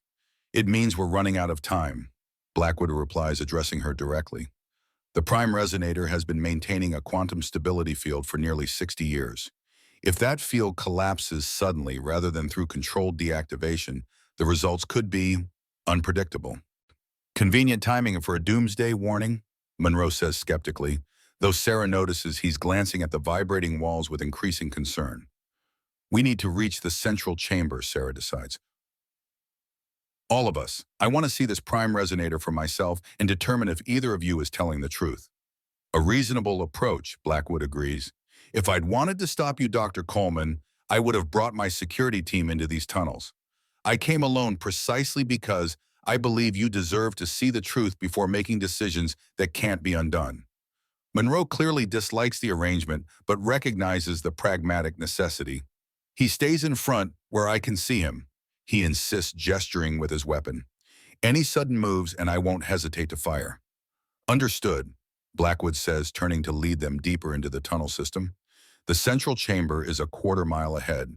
We should hurry. Those vibrations indicate the automatic stabilization systems are already engaging emergency protocols. As they proceed, the vibrations intensify. The emergency lighting flickers periodically, and the air takes on an electrical quality that makes the hair on Sarah's arms stand on end. Whatever lies ahead is generating significant energy. She can feel it even without scientific instruments to measure it. The tunnel eventually terminates at a massive circular vault door 12 feet in diameter, constructed of what appears to be lead-lined steel with additional shielding materials Sarah doesn't recognize. The door bears multiple warning symbols, including radiation hazard markers, electromagnetic field warnings, and several specialized insignia that must relate specifically to Project Downfall. A control panel beside the door shows active status lights, the first truly functional technology they've encountered in the facility, besides the device in Sarah's hand. The central chamber has independent power systems designed to function for a minimum of 100 years without external input, Blackwood explains. The quantum energy generated by the prime resonator is self-sustaining when once properly calibrated. How do we open it? Sarah asks, studying the control panel. The resonator you're carrying is the key, Blackwood replies. It needs to be placed in the receptor housing and activated with the appropriate sequence. Which you just happen to know, Monroe says skeptically. I know many sequences, Agent Monroe, but not the one required for this specific door. That information was compartmentalized even within Blackwood Energy. My father believed in distributed security, no single person having access to all critical protocols. Sarah examines the control panel more carefully. Unlike the hidden door in the bunker, this interface is clearly designed for the resonator device. A circular recess matches the dimensions precisely. If I place this device in that receptor, she says to Blackwood, what exactly happens? The quantum signature will be analyzed. If it matches the authorized configuration, the vault door will unseal. The process takes approximately 30 seconds as multiple security systems disengage. Sarah weighs their options. The vibrations in the tunnel are growing stronger, and a high-pitched whine now accompanies the mechanical hum signs of increasing energy discharge from whatever lies beyond the vault door. I don't trust either of you completely, she says, finally looking between Monroe and Blackwood. But something is clearly happening with this prime resonator, and we need to address it before the situation deteriorates further. Decision made, she places the device into the receptor housing. Immediately, the control panel activates, fully lights changing from standby amber to operational blue. A scanning beam passes over the device multiple times, apparently analyzing its quantum signature. Calibration required announces a synthesized voice from the control panel, remarkably clear after decades of dormancy. Please enter Fibonacci sequence to establish synchronization. Emily steps forward confidently. 1 1 2 3 5 8 13 21 34 55 89 144. The panel processes this input lights shifting from blue to green. Initial synchronization accepted. Secondary authentication required. Quantum state verification initiating. The device in the receptor begins to rotate independently, its rings adjusting positions without any physical contact. The crystalline core glows brighter, pulsing in a complex rhythm that seems to correspond with the vibrations in the tunnel walls. Warning, the synthesized voice announces, quantum field stability compromised, containment protocols active, administrator presence required for field stabilization. What does that mean? Sarah asked, looking to Blackwood. It means the system has detected potential field collapse and is requesting authorized personnel to implement stabilization procedures. He explains concern evident in his voice. This shouldn't be happening unless he stops abruptly, a new understanding dawning. Unless someone is already inside the central chamber, attempting to access the prime resonator directly. Monroe's expression hardens. Your security team. No, what? Blackwood replies, genuine alarm replacing his usual controlled demeanor. They have explicit instructions not to attempt entry without proper authorization and equipment. This would be someone else, someone with advanced knowledge of the facility and its security systems. As if in response to his assessment, the vault door begins to move. Heavy locking mechanisms retract with metallic clangs that echo through the tunnel. Massive hinges that haven't moved in decades groan under the strain as the 12-foot barrier slowly swings outward. Beyond lies a cavernous circular chamber, at least 100 feet in diameter. The walls are lined with equipment that represents an impossible blend of 1960s technology and components that appear decades more advanced. Banks of analog computers operate alongside devices Sarah can't begin to identify. The ceiling rises 30 feet to a dome of what appears to be specialized shielding and material, but it's the center of the chamber that commands attention. There, suspended within a complex framework of support structures, hovers what must be the prime resonator, a scaled-up version of the device they've been carrying, but vastly more complex.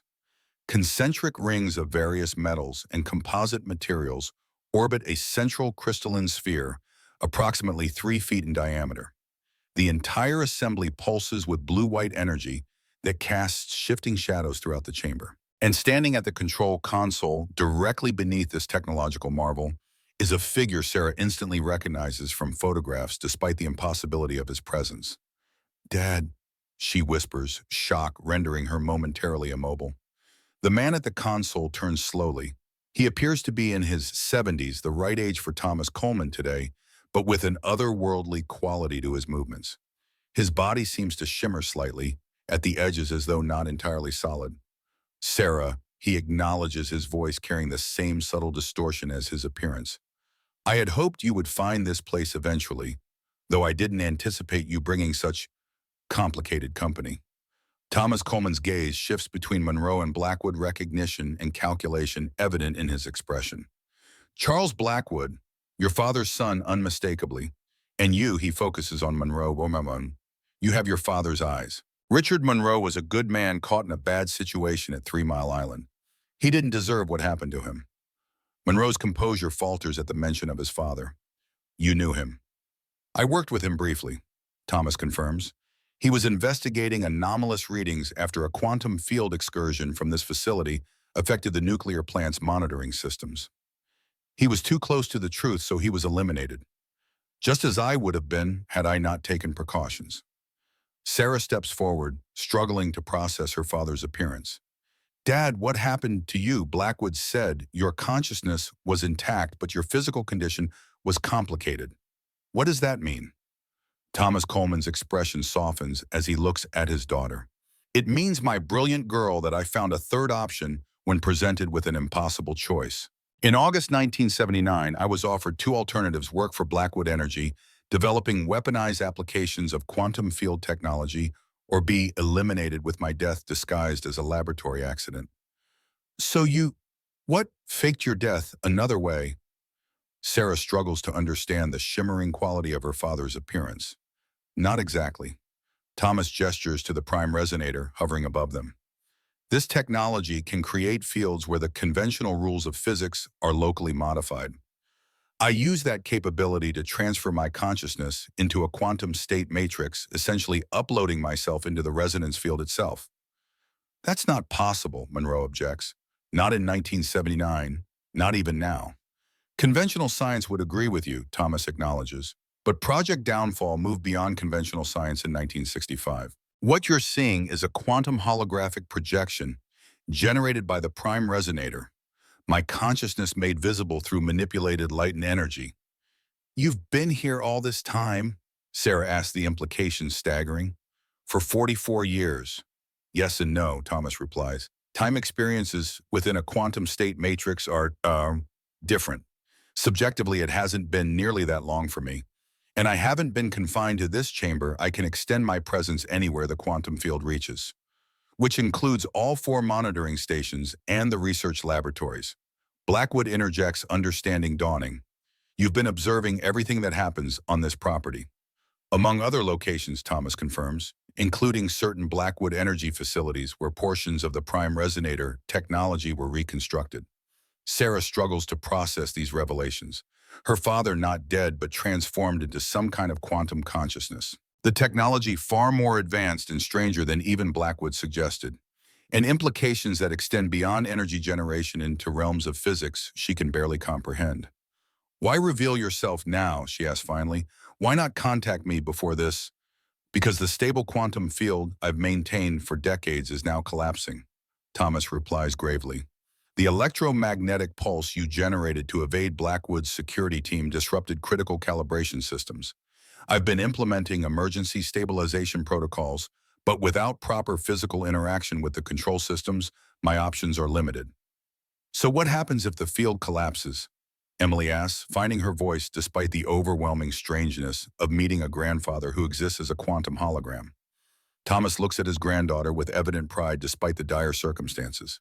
At minimum, the energy contained within the quantum matrix would be released suddenly rather than gradually, resulting in an explosion equivalent to several tons of conventional explosives, with additional electromagnetic and radiation effects. And at maximum, Monroe presses, at maximum, the quantum field collapse could trigger a cascading reality disruption, extending well beyond this facility, potentially affecting fundamental physical constants within a radius of several miles. Meaning what exactly? Sarah demands. Meaning unpredictable alterations to how matter and energy interact, Thomas explains. Areas where gravity might be stronger or weaker, where electromagnetic forces function differently, where nuclear decay rates could accelerate or decelerate randomly. The effect would eventually stabilize, but not before causing catastrophic damage to anything within the affected radius. How do we prevent that? Sarah asked, practical concerns overriding the emotional shock of her father's impossible presence. We need to implement a controlled deactivation sequence, Thomas replies. The prime resonator must be powered down gradually, allowing the quantum field to dissipate naturally rather than collapse suddenly. And you need physical operators for that, Blackwood concludes. Your quantum state can't manipulate the controls directly. Precisely. I can guide the process, but I need human hands to execute the sequence. Thomas focuses on Sarah. Your hands specifically. The system is designed with genetic recognition protocols, a safeguard I implemented in 1979 before my transformation. Only a direct blood relative can authorize full deactivation. Sarah feels the weight of responsibility settling on her shoulders. Tell me what to do. Thomas directs her to the main control console, a complex array of switches, dials, and monitoring equipment that combines analog technology with what appears to be more advanced interfaces. The shutdown sequence requires simultaneous actions at multiple stations, he explains. Mr. Blackwood, take the Eastern monitoring panel. Agent Monroe, the Western.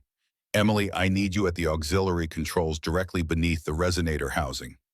Each moves to their assigned position, professional concerns temporarily set aside in the face of potential catastrophe.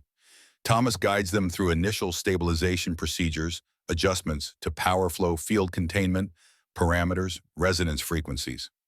The system is responding, he announces, after several minutes of coordinated effort. Primary field stabilization achieved. We can now begin the controlled shutdown sequence. As they work through the complex procedures, Sarah finds herself stealing glances at her father's shimmering form. Questions crowd her mind about his experiences, his consciousness, whether his condition can be reversed. But the immediate crisis demands full attention. Final deactivation stage requires genetic authentication, Thomas announces as they reach the critical phase. Sarah, place your hand on the primary scanner. She complies, feeling a tingling sensation as the system analyzes her DNA. The console lights shift from warning red to acceptance green. Authentication accepted confirms the system's synthesized voice. Coleman Sarah Elizabeth. Genetic match confirmed. Deactivation authority granted. Now enter the final command sequence. Thomas instructs, the numerical equivalent of your birthday followed by mine. Sarah inputs the dates as directed. The prime resonator's pulsing energy begins to slow visibly, the blue-white glow diminishing gradually rather than abruptly.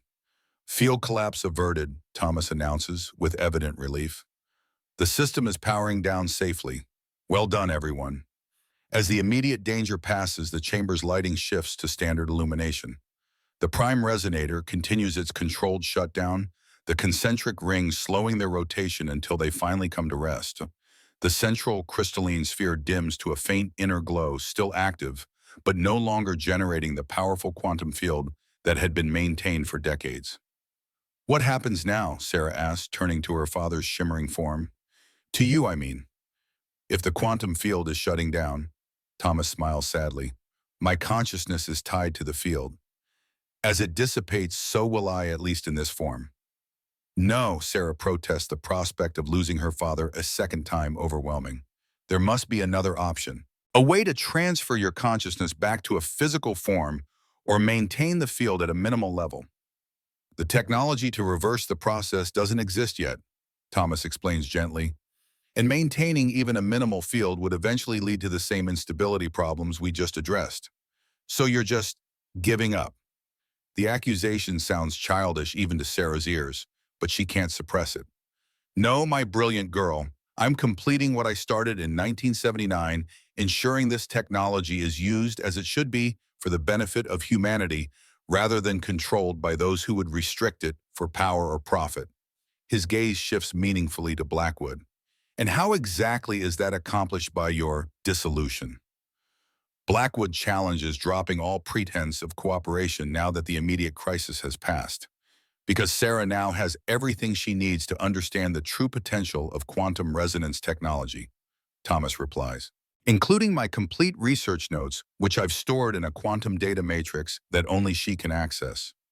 Where? Sarah asks, confused. Thomas gestures to the portable resonator device still seated in the entry control panel. There, I've been uploading my knowledge incrementally since you first activated it. Every time you used it, more information transferred. The complete technical specifications, theoretical framework, and practical applications of Project Downfall, all contained in a quantum storage medium that responds only to your specific brainwave patterns. That's not possible, Blackwood objects, though his expression betrays concern. Quantum data storage of that magnitude was perfected in 1974, Mr. Blackwood, Thomas interrupts. Another technology your father suppressed because its implications for information security would have disrupted power structures he benefited from. Monroe has remained silent during this exchange, processing the implications. Now he steps forward. Dr. Coleman, the original Dr. Coleman, are you saying that all the technical knowledge from Project Downfall will be accessible to your daughter alone? Precisely, Thomas confirms. Sarah has the background to understand it, her NSA cryptanalysis training, her academic research, her intuitive grasp of complex systems. And more importantly, she has the ethical framework to ensure it's used properly. You can't possibly believe the government will allow private control of technology this significant, Monroe argues. I don't expect them to, Thomas replies calmly, which is why I've included a comprehensive public disclosure package that will be automatically released to major news outlets, scientific journals, and online platforms if Sarah's brainwave patterns cease to interact with the resonator for more than 30 days. Insurance, you might say, against anyone who might seek to control her access to the information. Blackwood's expression darkens. You're threatening to release potentially dangerous technology to the public without proper safeguards or controls. No, Mr. Blackwood, I'm ensuring that attempts to monopolize or suppress this technology will result in its democratization.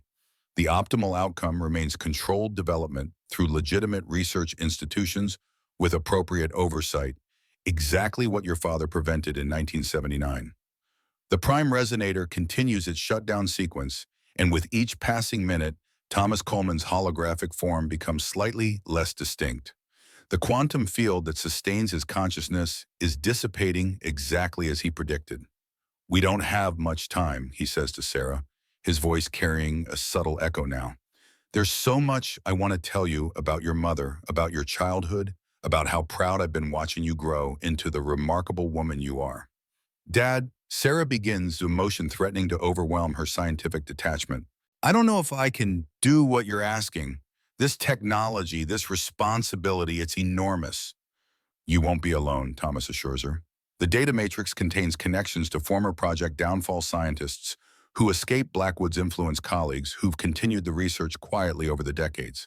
They'll help you navigate the ethical and practical challenges ahead.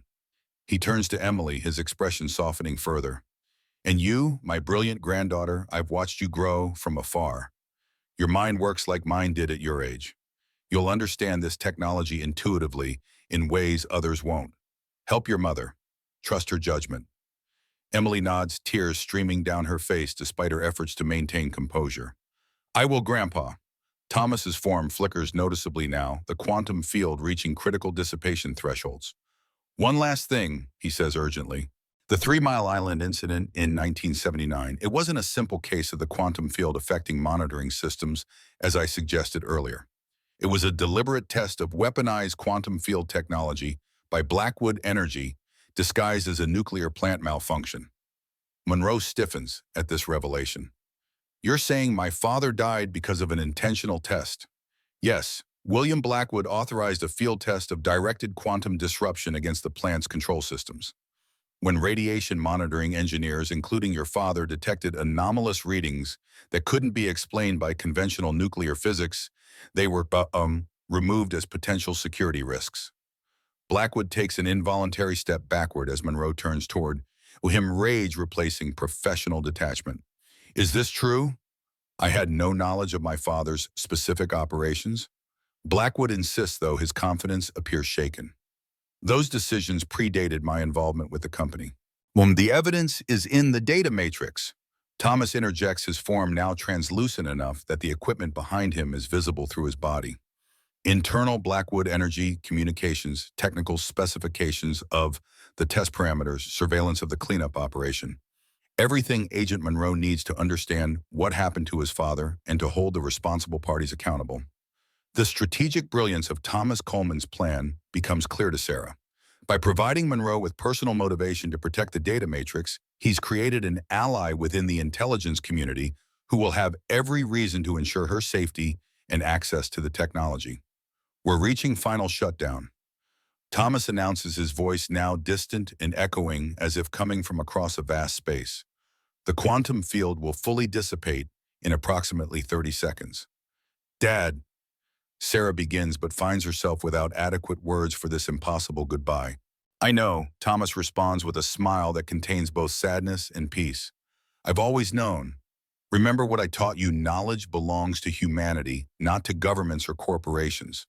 Guide this technology toward its true purpose, solving the energy crisis, healing environmental damage, advancing human potential without the constraints of artificial scarcity. His form flickers rapidly, now fading with each pulse of the dying quantum field.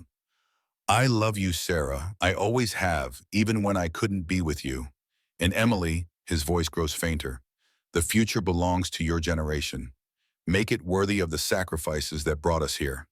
With a final surge of blue-white energy, the prime resonator completes its shutdown sequence. The crystalline sphere dims to darkness, the concentric rings settling into their final positions. And with this conclusion, Thomas Coleman's quantum consciousness dissipates completely.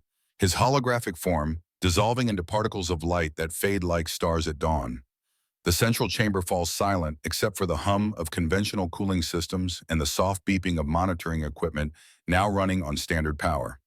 Sarah stands motionless, one hand still outstretched toward where her father's image had been moments before.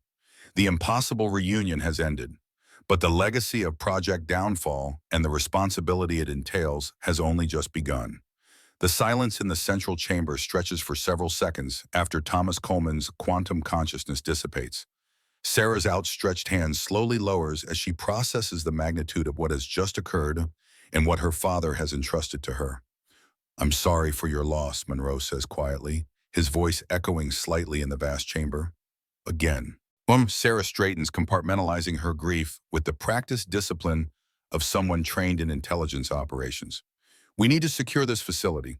Blackwood's security team is still on the property, and they'll be looking for their employer." Blackwood himself maintains a calculated distance from both Sarah and Monroe, his expression unreadable as he assesses this dramatic shift in circumstances. "My personnel won't enter without authorization. Contrary to what you might believe, Dr. Coleman, we respect the dangers this technology presents. The dangers that your company intentionally created." Monroe counters, anger simmering beneath his professional demeanor. "If what Dr. Coleman said about 3 Mile Island is true, as I stated, those decisions predated my involvement with Blackwood Energy." Blackwood interrupts. "I've continued my father's work, yes, but with a more measured approach to both security and development.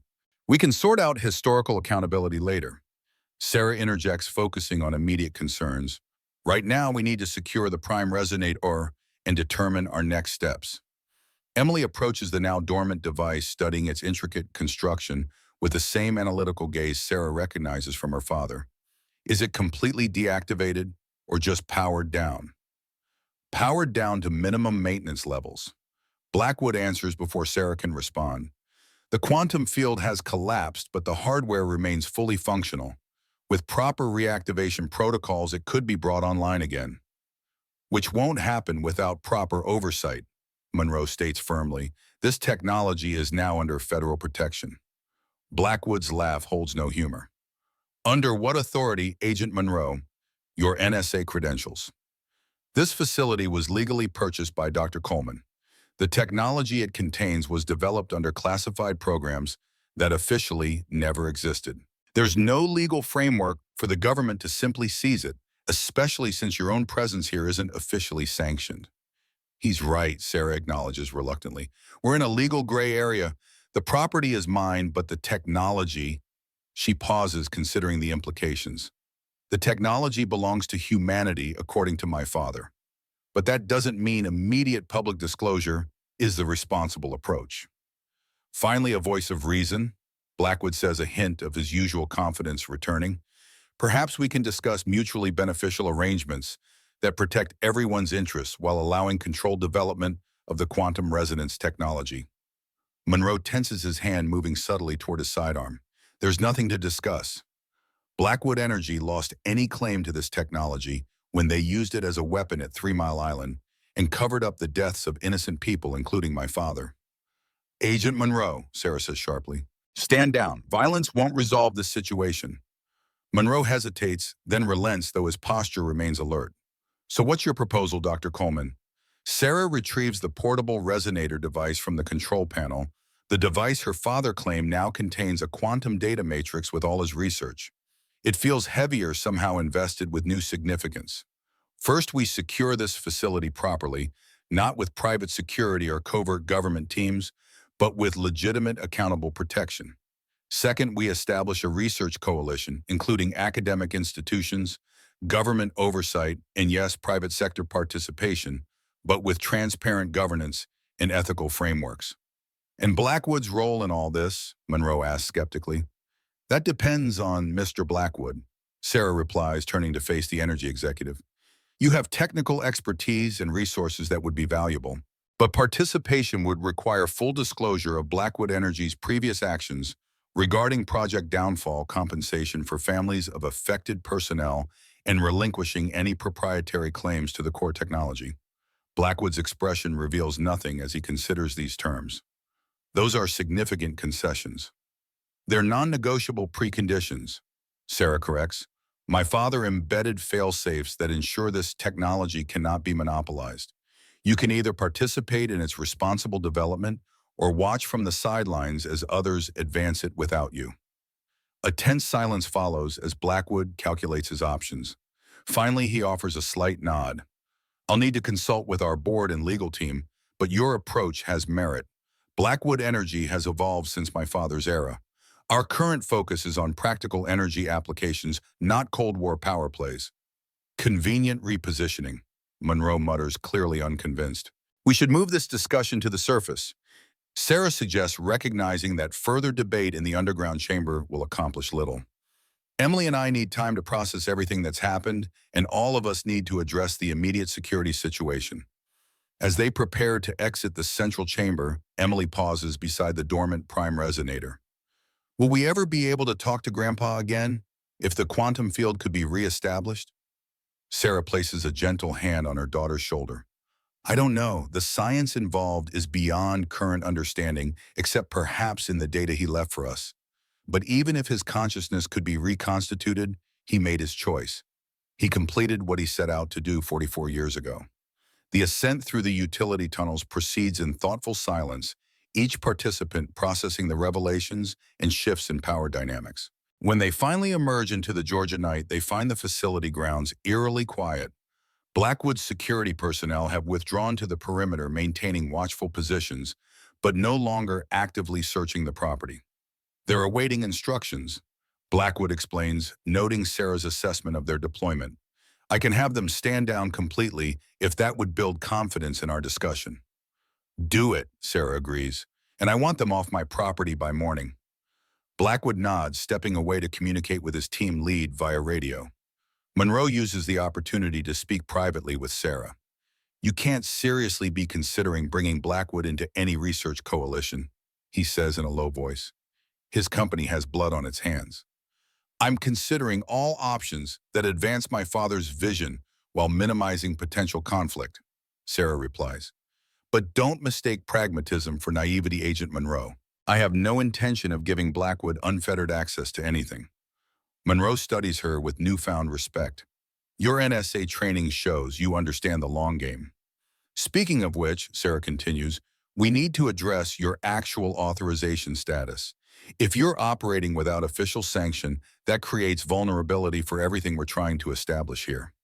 My operation has limited authorization through specialized NSA channels, Monroe admits. Enough to provide some protection, but not enough to prevent interference from other agencies if this becomes widely known. Then we need legitimate cover quickly. The data matrix my father created contains evidence that could provide leverage with the right government officials. If we can secure protection at a high enough level, their conversation is interrupted by Emily's excited call from nearby. Mom, come look at this. Sir and Monroe find Emily examining the portable resonator device, which has begun emitting a soft blue glow similar to the prime resonator's active state. It activated on its own, Emily explains. I was just holding it thinking about Grandpa, and it started to respond somehow. Sarah takes the device carefully, feeling a subtle vibration that wasn't present before. The quantum data matrix. It must be initializing now that the prime resonator is deactivated. As if confirming her assessment, the crystalline core projects a small holographic display, technical schematics rotating slowly above the device, accompanied by mathematical equations that shift and evolve as if responding to their observation. Neural interface activation detected, announces a synthesized voice that bears subtle traces of Thomas Coleman's speech patterns. Welcome, Sarah. Initial access protocols established. Full data matrix available upon biometric confirmation. It's responding to your brainwave patterns, Monroe observes, maintaining a respectful distance. Just as your father described. Sarah stares at the projection with a mixture of scientific fascination and emotional connection. Dad always did plan 10 steps ahead. Blackwood returns from his communication with his security team, stopping short when he sees the activated device. The data matrix is functional, he notes, unable to completely mask his interest. What is it displaying? Nothing you need to concern yourself with at the moment, Mr. Blackwood. Sarah replies, deliberately covering the holographic projection with her hand. Your security team. Withdrawing to the property boundary, Blackwood confirms. They'll maintain a presence until I depart, then pull out completely as requested. Good. Now I suggest we all get some rest. It's been an extraordinary day, and we have significant decisions to make in the morning. Monroe looks skeptical. You expect us to simply retire to separate corners and pick this up tomorrow, with everything that's at stake. I expect professional courtesy and recognition of human limitations. Sarah corrects. None of us will make optimal decisions in our current state. The prime resonator is secure, the immediate crisis is resolved, and the quantum data matrix is accessible only to me. A few hours of reflection won't materially change our situation. Blackwood appears to appreciate this practical approach. A reasonable suggestion. I'll remain on the property tonight in my vehicle if you prefer, and we can resume discussions in the morning. That's acceptable, Sarah agrees. Agent Monroe, similar arrangements. Monroe hesitates, clearly reluctant to create any space for potential maneuvering by Blackwood. I'll maintain a security presence near the lab entrance. Some situations benefit from continuous monitoring. With these uneasy arrangements established, they separate for the remainder of the night. Sarah and Emily return to the admin building, now eerily quiet after the dramatic events in the central chamber. The portable resonator device continues its soft glow, occasionally projecting fragments of equations or diagrams before returning to standby mode. Mom, Emily says as they settle in the makeshift living space they have created. What Grandpa gave you. It's more than just scientific data, isn't it? Sarah nods, examining the device thoughtfully. The quantum data matrix appears to contain his research, yes, but also his perspective, his values, his intentions for the technology. In a way, he's still guiding us even after his consciousness has dissipated. Like a really advanced version of leaving a letter for someone to find after you're gone, Emily suggests. Something like that, Sarah agrees with a sad smile.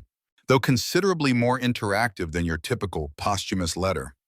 They fall silent for a moment, processing the emotional weight of everything they have experienced. Finally, Emily asks the question that's been lingering unspoken between them. What are you going to do about the technology, I mean?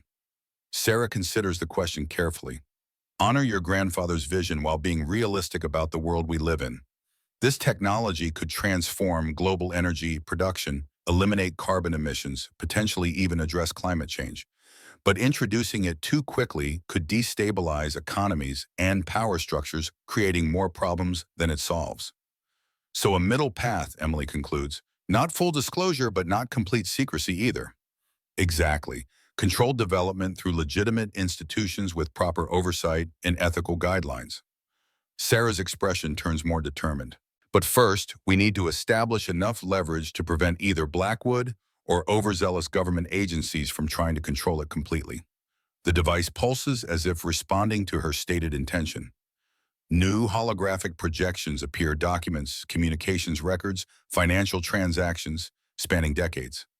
What is all this? Emily asks, leaning closer to examine the display. Evidence, Sarah realizes, scanning the documents. Everything my father collected during his years as a quantum consciousness. Internal Blackwood Energy Communications classified government directives about Project Downfall financial records, showing how the technology was suppressed through strategic acquisitions and targeted operations. As she studies the material, Sarah's expression hardens. This goes beyond Blackwood's father.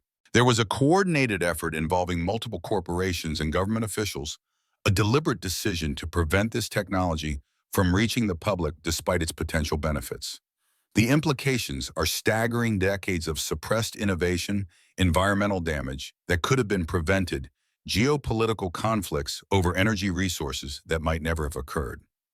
We can't just sit on this information, Emily says, voicing the obvious conclusion. People should know what happened. They will, Sarah assures her, but strategic disclosure is more effective than simply dumping everything at once. We need to identify the right pressure points, the specific evidence that creates leverage without triggering an overwhelming response. As dawn approaches, Sarah finally manages a few hours of restless sleep, the portable resonator device remaining active beside her, occasionally projecting new information, as if anticipating her questions even in sleep. Morning brings renewed clarity and purpose. After a simple breakfast, Sarah contacts Dr. Eleanor Chen, briefing her on developments without revealing the full extent of what they've discovered. The physicist agrees to join them later that day, bringing her colleague, Dr. James Patel, as previously arranged. By mid-morning, Monroe Blackwood and Sarah convene in the admin building's makeshift conference room, a space they have cleared and equipped with basic furniture. The portable resonator device sits at the center of the table, its soft blue glow a constant reminder of Thomas Coleman's enduring influence. I've been reviewing the situation overnight. Blackwood begins his corporate polish fully restored after a few hours rest. Blackwood Energy is prepared to discuss collaborative arrangements that address your concerns while leveraging our existing research infrastructure. Before we entertain any proposals, Sarah counters, there's a fundamental issue to address. She activates the resonator device with a thought, causing it to project a specific document, an internal Blackwood Energy memo dated 1979. The memo, authored by William Blackwood himself, explicitly discusses the controlled incident at 3 Mile Island, including casualty assessments and containment of potential information leaks. This is one of hundreds of documents my father preserved. Sarah explains as Blackwood's expression darkens. Definitive evidence of corporate criminal activity, obstruction of justice, and conspiracy at the highest levels of your organization. Monroe leans forward, studying the projected document with intense focus. This confirms everything. The radiation monitoring anomalies were deliberately manufactured. The engineer team, including my father, was specifically targeted because they detected patterns inconsistent with normal reactor behavior. Blackwood maintains his composure, though a muscle tightens in his jaw. As I've stated, these events occurred before my involvement with the company. I can't be held accountable for decisions made by previous leadership. Perhaps not morally, Sarah acknowledges, but legally and financially, Blackwood Energy remains liable. The statute of limitations doesn't apply to ongoing conspiracies, which the continued suppression of this technology certainly qualifies as. What exactly are you proposing? Blackwood asks carefully. A binding agreement with 3 core components, Sarah replies. First, Blackwood Energy establishes a substantial compensation fund for families affected by the company's previous actions, including the 3 Mile Island incident. Second, Blackwood Energy research, which related to quantum resonance technology, is transferred to an independent, transparent research foundation with diverse oversight.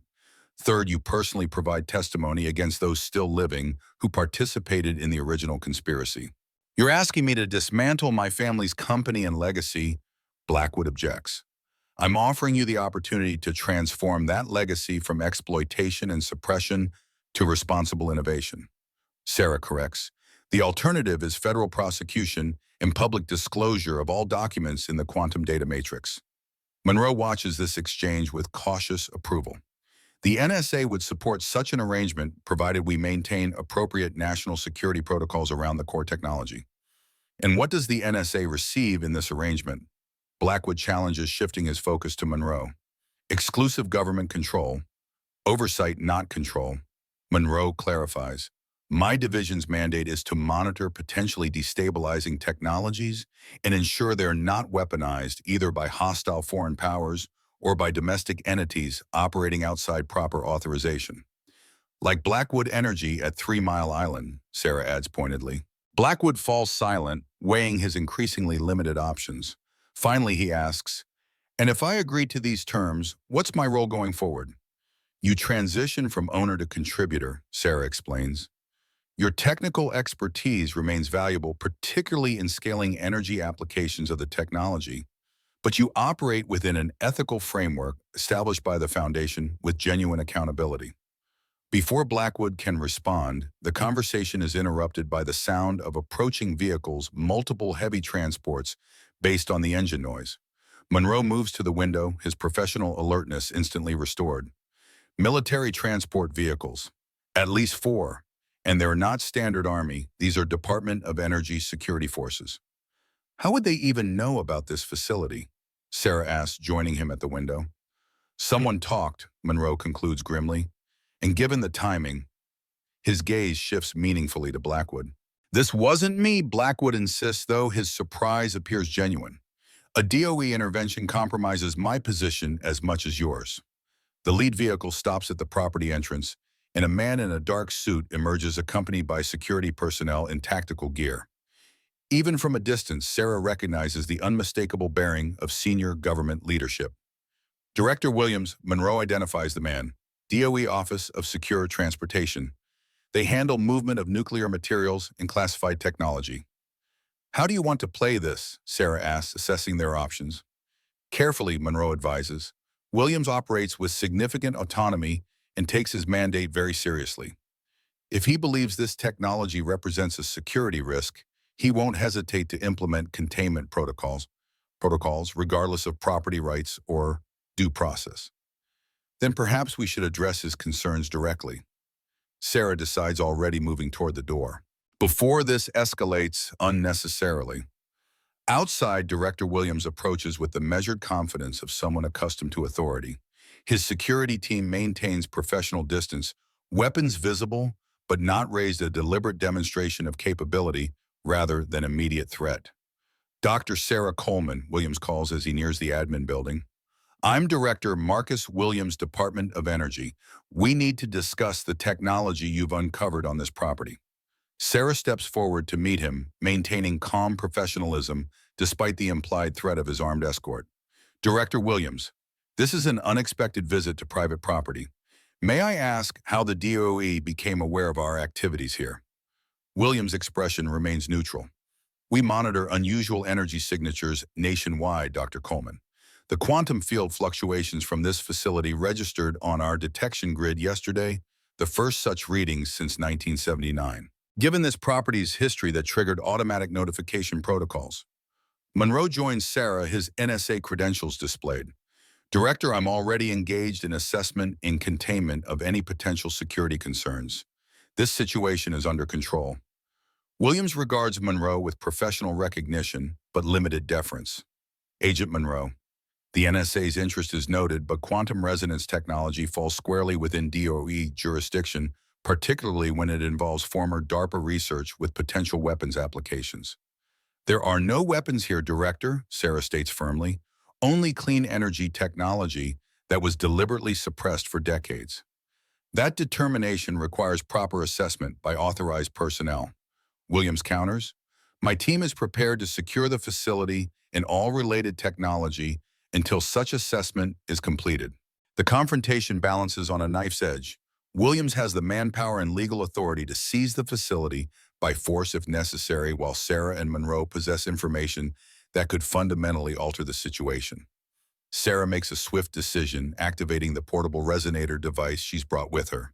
Before you implement containment protocols, Director, you should review certain historical documents relevant to your department's involvement with Project Downfall. The device projects a classified DOE memorandum from 1975, one specifically addressing the department's awareness of quantum resonance technology's clean energy potential and the deliberate decision to classify it beyond normal protocols. Williams stares at the projected document, recognition and concern briefly breaking through his professional mask. Where did you obtain classified DOE internal communications? From the same source that preserved this? Sarah replies, instructing the device to display another document, this one bearing Williams' own signature from his earlier career. The 1998 assessment, authored by a younger Marcus Williams, explicitly acknowledges the potential of quantum resonance technology to resolve global energy challenges while recommending continued classification due to significant disruption to existing energy infrastructure and associated economic interests. Williams' expression hardens as he recognizes his own words. That assessment was made within established national security parameters. It was made to protect entrenched interests at the expense of global well-being, Sarah corrects, and it was based on incomplete information. The quantum data matrix contains the complete research record of Project Downfall, including the environmental benefits that were systematically downplayed in your assessment. The confrontation has attracted the attention of both Williams's security team and Blackwood, who observes from a calculated distance. The balance of power shifts subtly as Williams recognizes the leverage Sarah now possesses. You're suggesting blackmail, Dr. Coleman, he asked quietly. I'm suggesting a recalibration of priorities. Sarah counters. The original classification of this technology occurred during the Cold War when energy security and geopolitical stability were validly intertwined.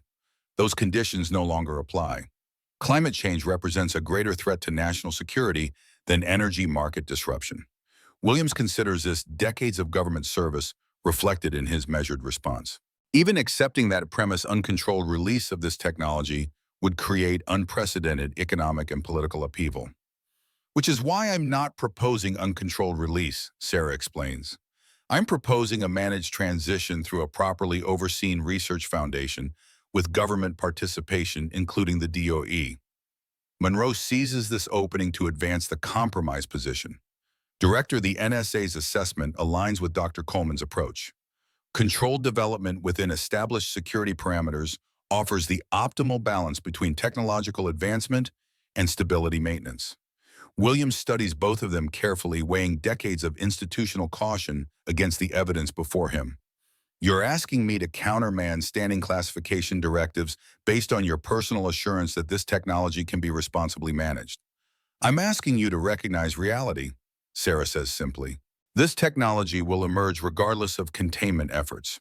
The only question is whether that happens through responsible channels with government participation or through less controlled means. The implied threat of public disclosure hangs unspoken between them. Williams' experience in governmental power dynamics recognizes the untenable position this places him in. I need to make some calls, he finally says. Secure communications with certain oversight authorities.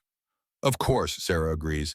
In the meantime, perhaps your security team could maintain their current positions rather than advancing further onto the property as a good faith measure. Williams nods, appreciating the face-saving compromise. Reasonable? 2 hours should suffice for preliminary consultations. As Williams withdraws to his vehicle to make his calls, Monroe turns to Sarah with newfound respect. Nicely handled. You leveraged just enough information to establish credibility without revealing our full position. Basic negotiation strategy, Sarah replies modestly. Show strength without overplaying your hand. They return to the admin building where Blackwood awaits with careful neutrality. It appears circumstances are evolving rapidly, he observes. Where does this development leave our previous discussion? The fundamental terms remain unchanged, Sarah assures him. But DOE involvement potentially accelerates the timeline for establishing the research foundation. Their infrastructure and existing security clearance frameworks could be valuable if properly directed. Blackwood nods thoughtfully. And if Williams receives authorization to seize everything regardless of our preferences, he won't, Sarah states with quiet confidence. The quantum data matrix contains too many inconvenient truths about too many powerful individuals. Once the relevant oversight authorities understand what could become public, they'll opt for controlled management rather than confrontation. The next 2 hours unfold with tense anticipation. Emily joins them after completing her assigned task of securing additional documentation from the laboratory buildings. Dr. Chen and Dr. Patel arrive as scheduled, quickly briefed on the evolving situation. The portable resonator device continues projecting occasional data snippets as if selecting information specifically relevant to their current circumstances. When Director Williams finally returns, his demeanor has shifted subtly, the absolute authority of his initial approach tempered by political reality. I've been authorized to discuss cooperative arrangements, he announces without preamble, contingent on strict national security protocols and controlled development parameters. A sensible approach. Sarah acknowledges, recognizing the bureaucratic language for what it is, tacit acceptance of her leveraged position. Perhaps we should discuss specific frameworks. The negotiations that follow are complex but productive. Williams' experience with classified technology management proves valuable in addressing practical security concerns. Monroe contributes counterintelligence perspectives essential for protecting the technology from foreign exploitation. Blackwood, recognizing his diminished but still relevant position, offers insights on energy market transition challenges. By late afternoon, the outline of an agreement emerges, a special access research foundation established under joint oversight with Sarah serving as primary technical director due to her unique access to the quantum data matrix. The DOE provides security and infrastructure, the NSA handles counterintelligence, and Blackwood Energy contributes technical expertise while establishing the Victim Compensation Fund as previously demanded. As they prepare to formalize these arrangements, Emily approaches Sarah with an observation that has been troubling her. Mom, something's changed with the resonator device. It's been projecting different information, more personal data about Grandpa and his colleagues, almost like it's trying to tell us something specific. Sarah examines the device, noting the shift in projection patterns. You're right, it's not following the same data retrieval protocols as before. The device responds to her attention, projecting a new document, a personal letter from Thomas Coleman to Dr. Walter Mitchell dated 1977, 2 years before the facility shut down. The content is primarily personal rather than technical, discussing family matters, including Sarah's academic progress and Mitchell's health concerns. Why would it show this now, Sarah wonders? It seems unrelated to our current negotiations. As if responding to her question, the device projects a second document, Mitchell's response letter, which includes a cryptic reference to contingency plans if Blackwood proceeds with weaponization and secured legacy implementations. The pattern continues with the device projecting a series of personal communications between Thomas Coleman and other Project Downfall scientists, all containing veiled references to secondary research sites and distributed technology implementations. They created backups. Sarah realizes the implications crystallizing. My father and his colleagues established alternative research locations beyond the Harris facility, places where the technology could continue development if the primary site was compromised. Monroe approaches interest piqued by this development. Are you saying there are other functional quantum resonance systems already operating? Not necessarily at the same scale as the prime resonator, Sarah clarifies, studying the projected information, but proof-of-concept implementations distributed across multiple locations to prevent centralized control or suppression. Blackwood joins them, unable to mask his concern at this revelation. That would explain certain anomalous energy signatures Blackwood Energy has detected over the years, readings similar to quantum resonance but insufficient to pinpoint precise locations. The device projects a map overlay identifying 7 locations across the United States, where Coleman and his colleagues established secondary research sites, each appearing as ordinary properties with no obvious connection to government research. These locations are all associated with families of Project Downfall scientists, Sarah notes, scanning the data. Properties purchased through shell companies or held in trust, maintaining continuous ownership despite the original scientists' reported deaths or disappearances. Which suggests, Monroe concludes, that your father wasn't the only one who found a third option when faced with Blackwood's ultimatum.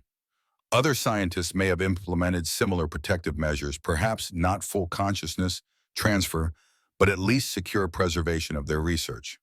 Director Williams approaches, having overheard enough to recognize significant new developments. Dr.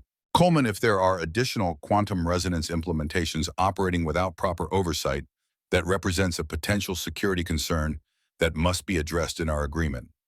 These aren't weapons, Director, Sarah counters. They're research continuity measures implemented by scientists trying to protect their life's work from suppression. Any agreement we establish needs to respect their autonomy while integrating their contributions into the broader research foundation. Williams considers this carefully. Modified terms may be acceptable, provided all sites are properly documented and security protocols established. As they resume negotiations to incorporate these new considerations, Sarah finds herself drawn to one specific location on the projected map, a property in western Massachusetts registered to the Mitchell Family Trust. Dr. Walter Mitchell, she murmurs, memories of her father's colleague surfacing. The man who sent me the letter about this facility 20 years ago.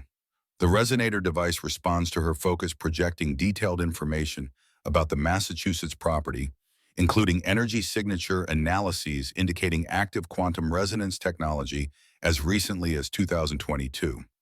He maintained an active research site all these years, Sarah realizes, and then deliberately led me to the Harris facility when the time was right. Emily studies the projection thoughtfully. But why wait until 2023? Why not contact you earlier? Because something changed, Monroe suggests. Some condition was met or threshold crossed that triggered the timing. The device projects a final document, Mitchell's last will and testament, executed upon his death in December 2022. The document contains specific provisions activating upon three conditions: his death, Sarah Coleman's professional displacement from academia, and specific atmospheric carbon dioxide concentration levels exceeding 420 parts per million of a threshold crossed in early 2023. It was planned, Sarah says softly, understanding dawning. All of it. Mitchell, my father, the other scientists, they created a distributed network of research sites in a predetermined activation sequence based on environmental triggers and personal circumstances. A fail-safe to ensure the technology would emerge when both the need was critical and the right people were positioned to manage its introduction. Monroe concludes. Not just any people, Sarah corrects, her voice thick with sudden emotion. Family. The children and grandchildren of the original scientists, people they trusted to understand both the technology and its ethical implications. The resonator device pulses with increased luminosity, projecting a final message, this one clearly intended as a personal communication from Thomas Coleman. Sarah, if you're receiving this, you've discovered the broader implementation network. Walter Mitchell's site contains a second consciousness matrix, his own preserved as mine was. He can guide you to the others. Together you'll form the foundation of a new approach to energy and environmental restoration, one that honors our work while advancing beyond what we could achieve in our time. I am so proud of you, my brilliant girl. You've exceeded even my highest hopes. The message fades, leaving Sarah momentarily speechless. The culmination of her father's 4-decade plan unfolds before her. Not simply the preservation of revolutionary technology, but the creation of a living legacy implemented through the next generation. Mom, Emily prompts, gently, concern in her voice. Sarah straightens, newfound purpose crystallizing her resolve. We need to modify our approach, she announces to the assembled negotiators. This isn't just about the Harris facility or even the prime resonator. It's about integrating a distributed research network established by the original Project Downfall scientists, a network specifically designed to resist centralized control. Williams frowns, institutional caution reasserting itself. That significantly complicates security protocols. It also provides essential resilience, Sarah counters. No single point of failure, no vulnerability to suppression by any one entity, whether governmental or corporate. Exactly what my father and his colleagues intended. And considerably more leverage in our current negotiations, Monroe adds, quietly recognizing the strengthened position this revelation creates. Blackwood, ever the pragmatist, adapts quickly to the changing dynamics. A distributed network actually aligns with modern energy infrastructure models. Multiple generation nodes connected through smart distribution systems would optimize implementation. As the implications ripple through their discussions, Sarah finds her mind racing ahead to next steps, contacting the Mitchell property in Massachusetts, identifying other families connected to Project Downfall, establishing secure communications protocols for the emerging network. The resonator device pulses once more, projecting a simple message that seems to respond directly to her thoughts. The future unfolds according to choices made today. Choose wisely with both compassion and courage. Sarah places her hand on the device, feeling a connection that transcends conventional understanding, a bridge between generations, between what was lost and what might yet be created. I will, Dad, she whispers. We will.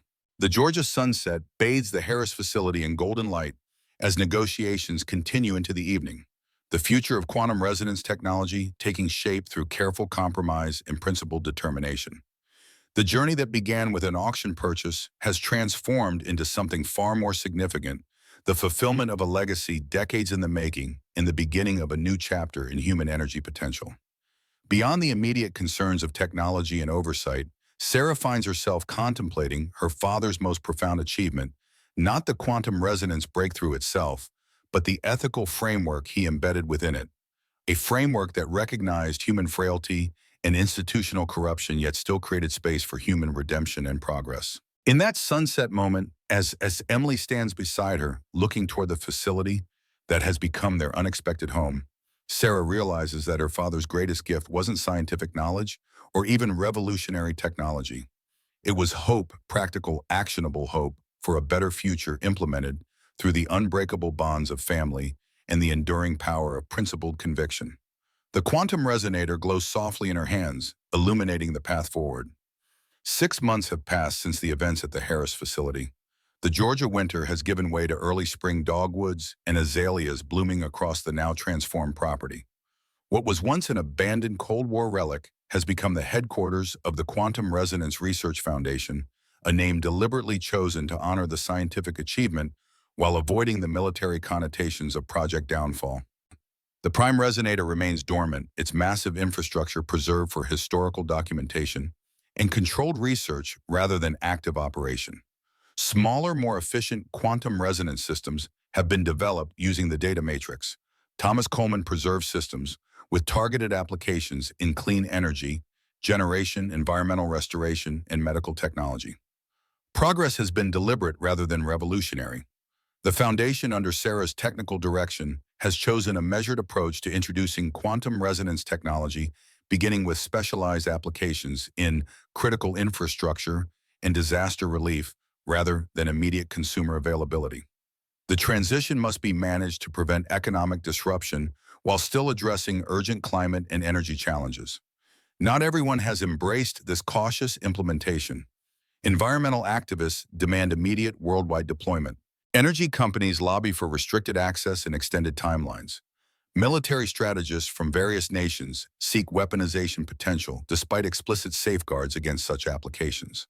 The Foundation navigates these competing interests with principled pragmatism, maintaining the ethical framework Thomas Coleman and his colleagues established decades ago. Their core belief that this technology belongs to humanity rather than any government or corporation guides every decision, even when political and economic pressures mount. Today, as Sarah reviews implementation plans in the renovated admin building office, she reflects on the complicated legacy of Project Downfall. The scientists who created this technology were products of their time Cold Warriors, who nonetheless saw beyond immediate military applications to longer-term human benefit. They worked within a system designed for weapons development, yet maintained their vision of a different purpose. The government agencies that suppressed their work weren't cartoon villains, but organizations making what they believed were necessary choices in a dangerous era. The intelligence officers and military personnel involved were, with few exceptions, dedicated public servants, operating according to the imperatives of their time. Even William Blackwood, for all his ruthless ambition, believed he was securing vital technology for controlled development rather than simply burying it. History is rarely composed of heroes and villains, mostly just people navigating complex circumstances with limited information and competing values. The miracle isn't that mistakes were made, but that enough principled individuals maintain their ethical compass despite institutional pressure to conform. Thomas Coleman and his colleagues sacrificed careers, reputations, and in some cases their very identities to preserve what they believed was vital to humanity's future. They didn't abandon their country or its legitimate security concerns. They simply refused to let those concerns permanently overshadow the greater good their work could achieve. That's the true legacy Sarah works to honor, not blind patriotism that excuses any action in the name of national interest, but the deeper patriotism that holds one's country accountable to its highest ideals rather than its momentary fears. Through Emily's school science project, quantum resonance principles are now being taught to a new generation of young minds, unfettered by Cold War thinking. The Mitchell Consciousness Matrix in Massachusetts has connected the Foundation with 4 other sites established by original Project Downfall scientists, creating a robust research network exactly as Thomas Coleman envisioned. Charles Blackwood, to the surprise of many, has fulfilled his commitments, establishing the Promise Compensation Fund and contributing valuable technical expertise while accepting the limitations on his company's proprietary claims. Perhaps even the most entrenched interests can evolve when presented with sufficient evidence and appropriate incentives. The future remains uncertain, as futures always do. Quantum resonance technology will not solve every human problem. No technology ever could. Political conflicts, social inequalities, and human frailties will persist even in a world of abundant clean energy. But critical constraints that have limited human potential for centuries, energy, scarcity, environmental degradation, resource competition, may finally be addressed through the legacy of those who refuse to accept that the technology they created should remain forever hidden. On her desk, Sarah keeps a simple frame quote from her father's journal written in 1976, but discovered only recently in the quantum data matrix. Our highest responsibility is not to any institution, ideology, or even nation, though we owe each their proper due. Our highest responsibility is to the future that might be possible if we maintain the courage of our convictions in the present moment. In that spirit, the work continues honoring the past while creating the foundation for a more hopeful future, one careful decision at a time.